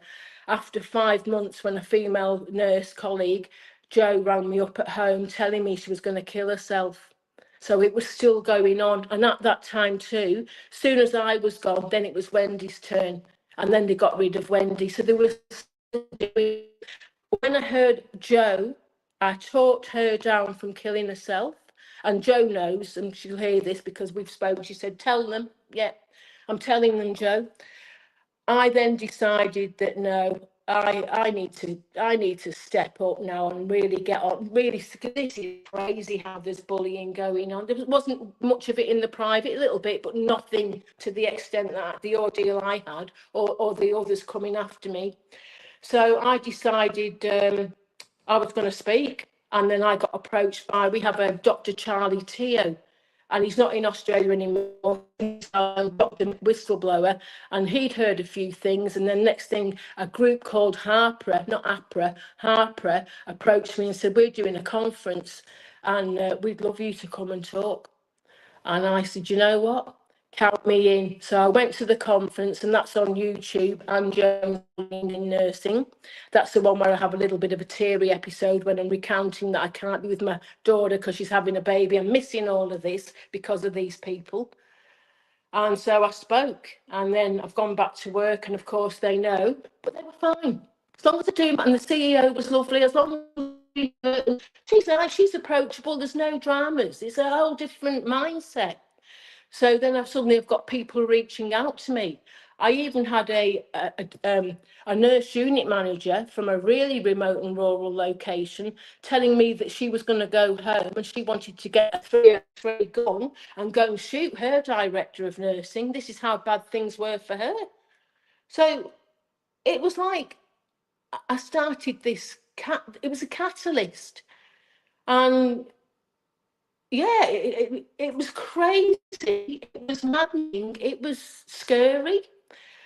Every emotion I've been through because of these people. Yeah, but I survived it. So this horrible incident, it got shut down pretty quickly, and that was fine. And then just last year in August, I get approached by Canberra government. Look, we've heard about you.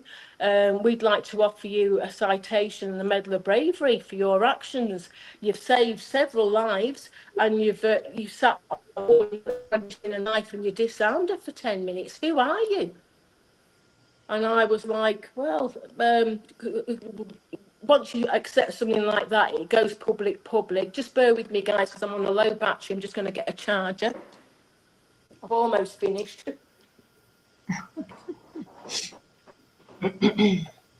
Okay. I think this story is terrifying just to listening to it. And it's so dense of hatred and harassment. And I'm very sorry. It just goes to show you, Dina, that, that's why so many people don't speak up, because we see what happened to so-and-so. Did you see what happened to so-and-so? So I think that's why so many times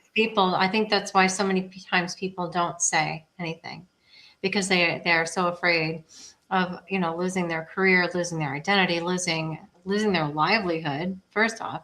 But not only that, just what it does to you. I mean, look at how they took her, all over the place, accusations, all of the punishments that she got, all of the different things that she had Sorry, I'm faced. not sure what's going on there, ladies. That's okay. Take your time, man. We know you're still with us. Take your time. Yeah, we're still reflecting on it anyway. But look at all the ways that they tried to navigate to make her fail. Putting her in that office and giving her shit work. Can you hear me? Punish her. Yeah, we can hear you. To punish her, and it's so sad. She didn't do anything wrong. I mean, it's so blatantly obvious. She was protecting people. She didn't do anything that was wrong. So I feel that, listening to her story, and it's not the first time I've heard it, and watching, I don't know if you've watched the YouTube video or not, but it's very compelling. And I just hope that people won't be hesitant to do the right thing because of fear. I'm sure if people listen to my story and think, oh my God, why would you? Yeah. I just hope people are not hesitant to do the right thing. It is scary. Hell yes, it's scary. Anna's a prime example of that. Ishbel from last week, prime example of it. And the system and what continues to happen in these areas, in these systems globally. And how do we change it? How do we... Again, it's like being in the mafia. Who's going to take the fall? Who's the fall guy? Bring out the ledger, show the records. Yep. All of. So Anne, it is running on almost 2 hours now, and I love you. I told you I could speak. You have shared, and I love that you have shared this with us. I guess, Dina, I'm thinking, Anne. Would you recommend, I know everything that you went through, would you encourage someone if someone asked you to go through with it? It's funny, I've been asked this question numerous times, would you do it all again? Yes, I would, because in retrospect now, I thank those people for doing that to me, because I have demonstrated that I'm strong. I'm a lot stronger than what they thought I was going to be. And they took me to task, but I've also taken them to task. And, as I said before, when I was told this bravery award, I was a little bit hesitant at first, because then you are public. And I thought, you know what, I'll accept it. And then I was able to do radio interviews. I've sent you one, you've heard it, Kimberly. All the information, the newspapers. So I continue to speak out. I've now been asked to, and today I've actually been nominated for another medal from another nursing colleague who's also endured bullying, Tammy Copley. Thank you very much, Tammy. She's nominated for the medal, so happy days there. But I'm going to write a book about this lot. And I'm going to name them all. And I've told them that because I've got all the evidence. I've got nothing to hide. And I would actually say, if any CEOs or dodgy dons or corrupt CEOs get to listen to this, think twice. Think twice about who you're having a go at. If I was in a position like that, I would have an open door where if, say, someone made a complaint against you, Dina, or you, Kimberly, I'd invite you in for a chat and just see, sound you out and see what's going on before coming in gun-handed without knowing all the facts. Biggest mistake he made. And just quickly, because I know we have spoke, the plot twist of all of this, CEO left a few years after me. He resigned, are you ready? Because he'd been getting bullied by the doctor's wife, the lady. He got a massive payout and played the system like a fiddle. Wow. Everything it's so broken. It's so broken. It has to change. It has to change. And yeah. I think it all comes back to money. Money runs everything. And it's not just the healthcare system. Money runs everything. Tied by the monetary system, it runs everything. And it's always image. It's always image over impact. It's not about a lot of times doing the right thing. It's how's it going to look? How's this going to look for us? The PR, how's this going to look on paper? How's this going to look in the headlines?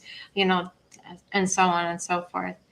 But Dina, is there anything, honey, that you want to take Yeah, away from this? I just want to say a couple of things. First of all, as you can see on the screen, if you go on YouTube and just type in Anne Jones nurse whistleblowing, you have, okay, you can see we're doing on live now, but you can see her video and you can watch the video. It's bullying in nursing Anne Jones from the Hatpara video. But I will put a link in the comment as well. So if you want to watch that video, you can too. What I wanted to say is, I know it's nearly 2 hours. And I know Anne shared her story, which is long, nearly 2 hours, even longer, to be honest. We really wanted to give this space to Anna because it's Thank so. you. I'm sorry that you can. I don't know what's happening with the phone, but we can still hear you, even though we cannot see you.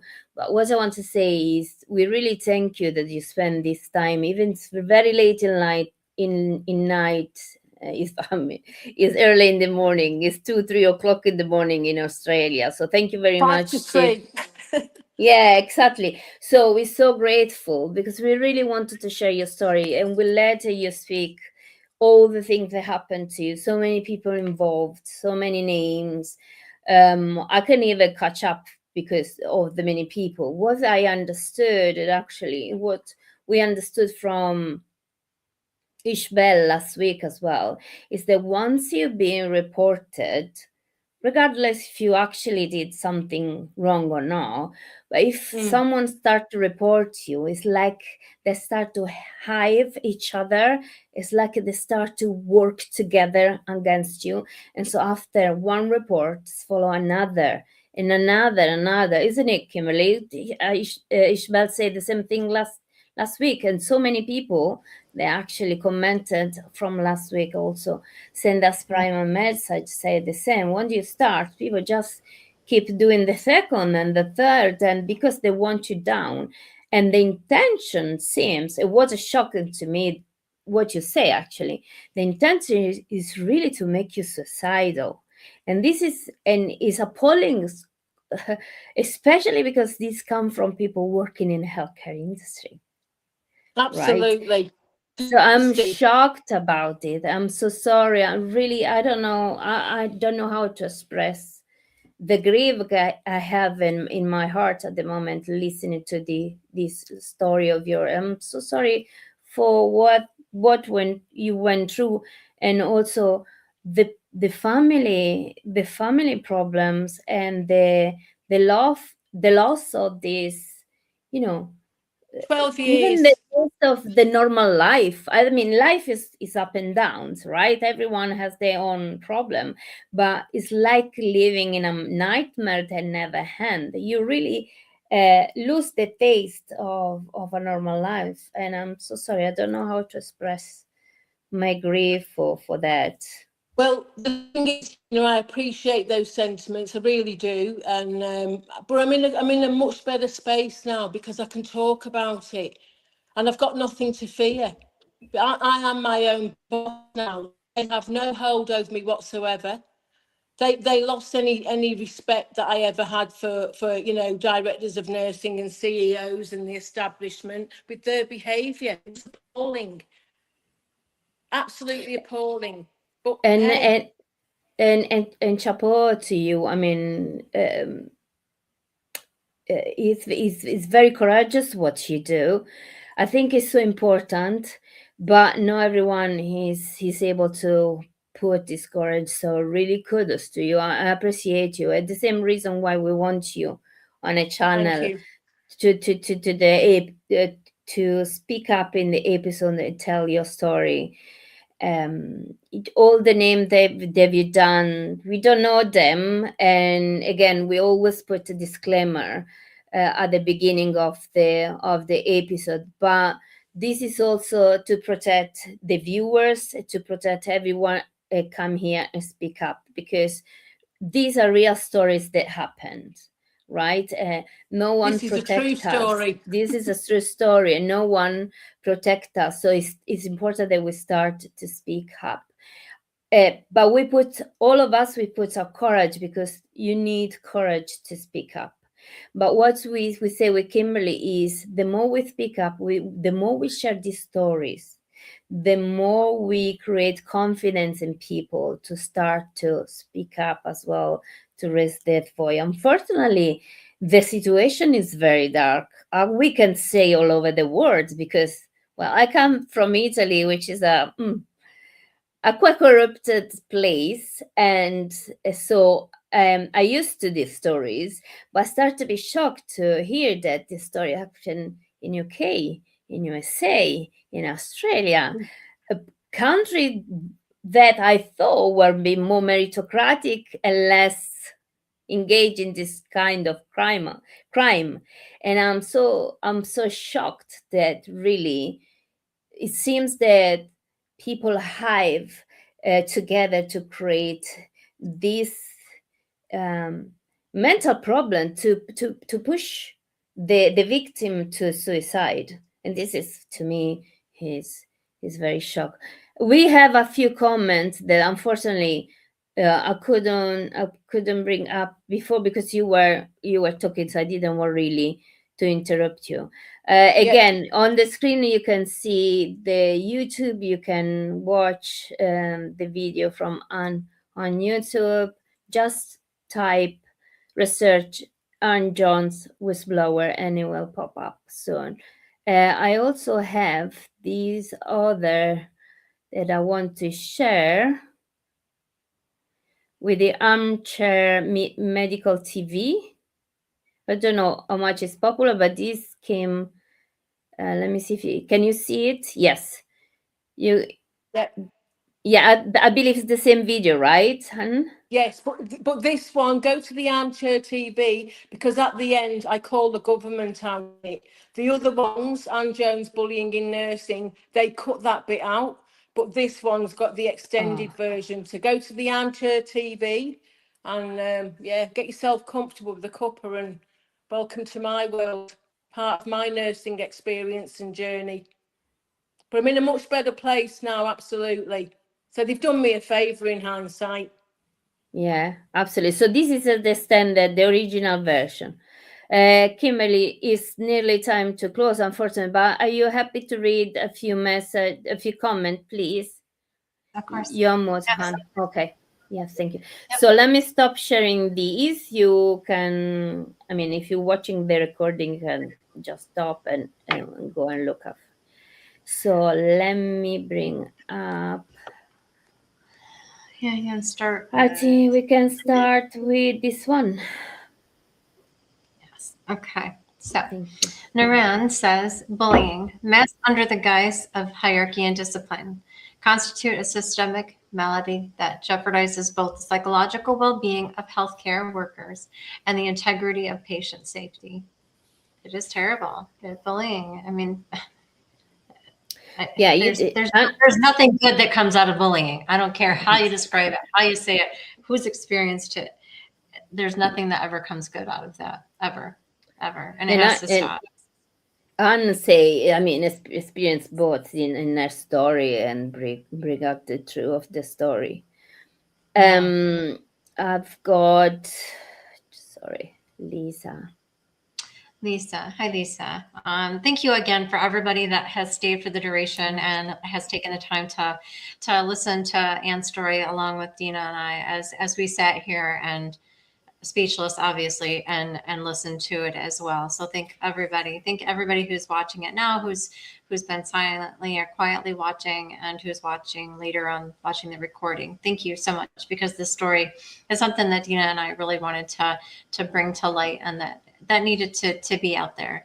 So Lisa says, hats off to you for being brave enough to take on this situation. Sometimes that's exactly what the institution banks on: intimidation, threatening, and policy muscle. You cannot discount someone willing to stand up to this. No, absolutely not. And I absolutely agree with you, Lisa. Hats off. I mean, we hear stories like this all the time. We hear stories just in our own world of, God, I should have said something. I wish I would have said something, or something doesn't come of it, or something comes of it down the road, and you're like, God, I wish I would have said something. Or like Anne said, you have someone who's going to take their life. God, I wish I would have said something. I wish I would have stood up for her, or I wish I would have stood beside her. It's those events too, and we keep seeing it over and over. Hi, Patricia. God, I love it when Patricia shows up. Thank you, because I know it's late for her too. Respect for staying true to yourself and your values. Not an easy task. Absolutely.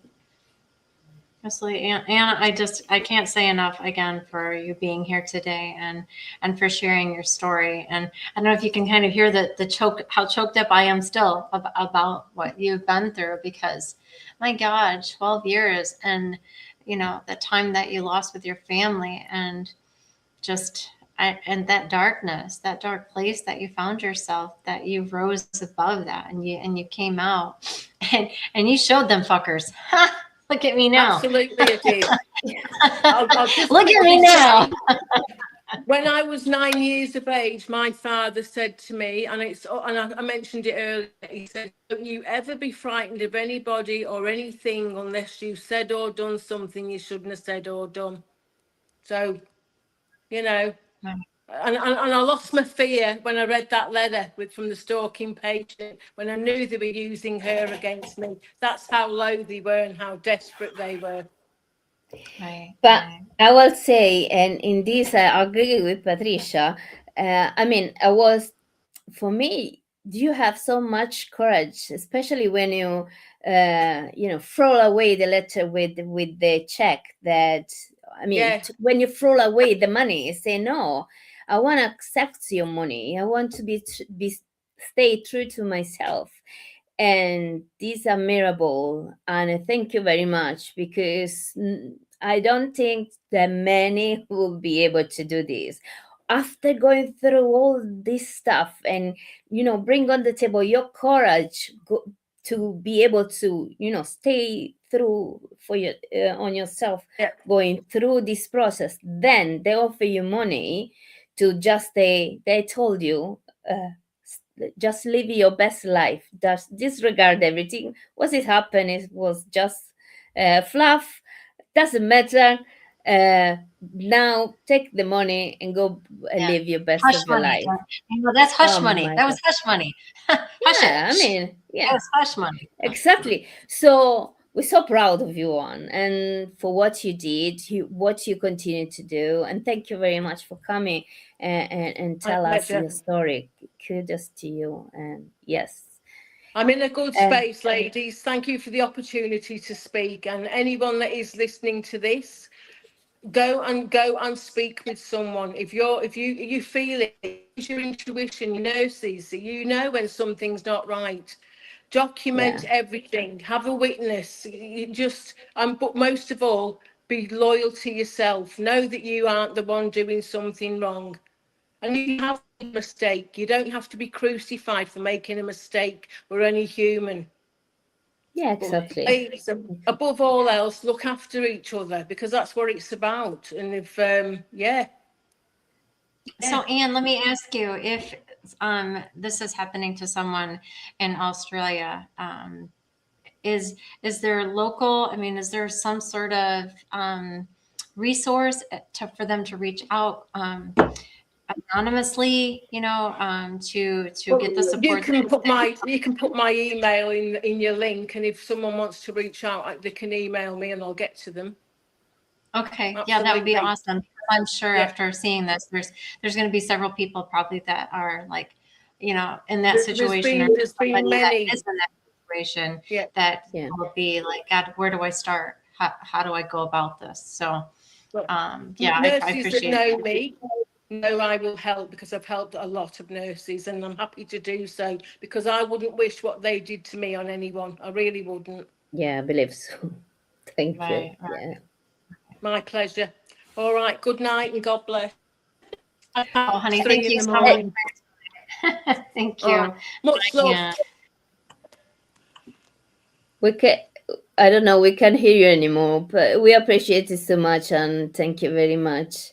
And Flavia also say thank you, ladies, for this episode with a big heart, because this is very a delicate really vulnerable story, and you took it with so much courage. And by sharing your story with courage, you give courage to other people. Yes, absolutely. That's absolutely it. A true Northerner, Anne. Thanks, Patricia.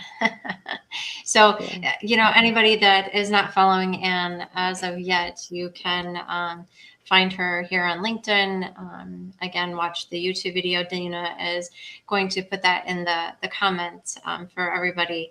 So, we're always looking for these conversations and the next guest for the following week. So, Dina, I'm going to open it up to the audience, and if there's someone who has a story that they want to share, that they feel comfortable with coming on and sharing their truth, our door is open. You can reach out to Dina or I in the DMs. You can send us an email. There's multiple ways to reach out to us, and I just feel that, Dina, this is a safe place for everybody. And our door is always open. We're very transparent here. And again, I just feel that there's so many conversations. There's so many that are going through something that's very similar to what Anne experienced, or sitting on the fence of, God, do I say something? What do I do? I don't know what to do. How do I go about this? What's my next step forward? So I'm just hoping that this time that you and I get to spend together on Sundays, I love it. Opens up that door for other people to feel that they do have a voice here, and we are a safe place, and you are surrounded by people who are supportive and who are listening. And again, I think sometimes, like you said, Dina, that courage that you bring forward, you've now passed it on. You've passed that torch, and you've given someone else the courage that they didn't have to speak up about something, or just, I guess, see the options, to see that there are resources, and there are so many people that are here to support you and are here listening. So absolutely. I will say that we discovered that these happen everywhere internationally. There's no better country, there's no an El Dorado where nurses live their best life, or depending of where you work, the people around you, but this is really global, unfortunately. So don't think you are the only one who's going through dark moments because of someone talk bad about you. You're not alone. There's so many people, they're going through this. The more we speak up, the more we are able to raise awareness of the problem. Yes. And we may be able to start to do something. I think that start a conversation is a big thing. We're starting just with that. We started with first an interview that I did to you, Kimberly, in my Nurses Move channel. The Hierarchy Betrayal was my interview to you inside of the Nursing Cultural Salon podcast.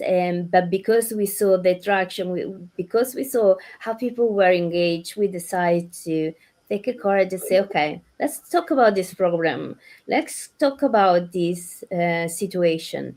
And so we may just raise awareness. And for us, these are big things. We may continue with other things, but starting with open conversation in a safe space, I think is a good point of start. Yeah. I think if we can save one nurse, we've saved millions. Yes. Honestly, I think that is definitely what we have done here. Is we've saved millions. Yes. So guys, yeah, go. Oh, I can't hear you anymore. I don't know if it's me. I don't know what is happening. Is it me? I don't know. Seems are still live, but I can't see or hear Kimberly anymore. But we finished our episode now with more than 2 hours. There we go. Yes, I can hear you now. just disappear. I didn't know what to do. Okay, we finish or not? It's funny because you disappeared too. I'm like, oh Lord, LinkedIn shut us off. They're like, okay, you ladies are done. Stop. It It's was a time. LinkedIn We glitch. chat so much. Oh my goodness. Yeah. So next Sunday. So Done. what you're about to say? You were saying something. No, just next Sunday. Okay. Oh, then I'm just looking forward to next Sunday, and Okay, maybe yeah. somebody watching this, will reach out and be like, hey, I would love to be on your guys' show and have the conversation, because again, it's having these tough conversations with one another that is changing things, is going to make the things better. So Absolutely. yeah. So guys, we stream from LinkedIn, Facebook, and YouTube. So if you're watching the recording, please, if you find this episode interesting and fair to share, please leave a comment, tell us your thought, and share with the people that you think is gonna benefit the most. Subscribe to the channel if you're watching from YouTube, and I'll see you next Sunday, all of you. Next Sunday, Mama. Mwah. Thank you, Kim. Bye, everybody. Thank Bye, you, guys. everybody, for coming. Bye. Bye. Bye. Thank you.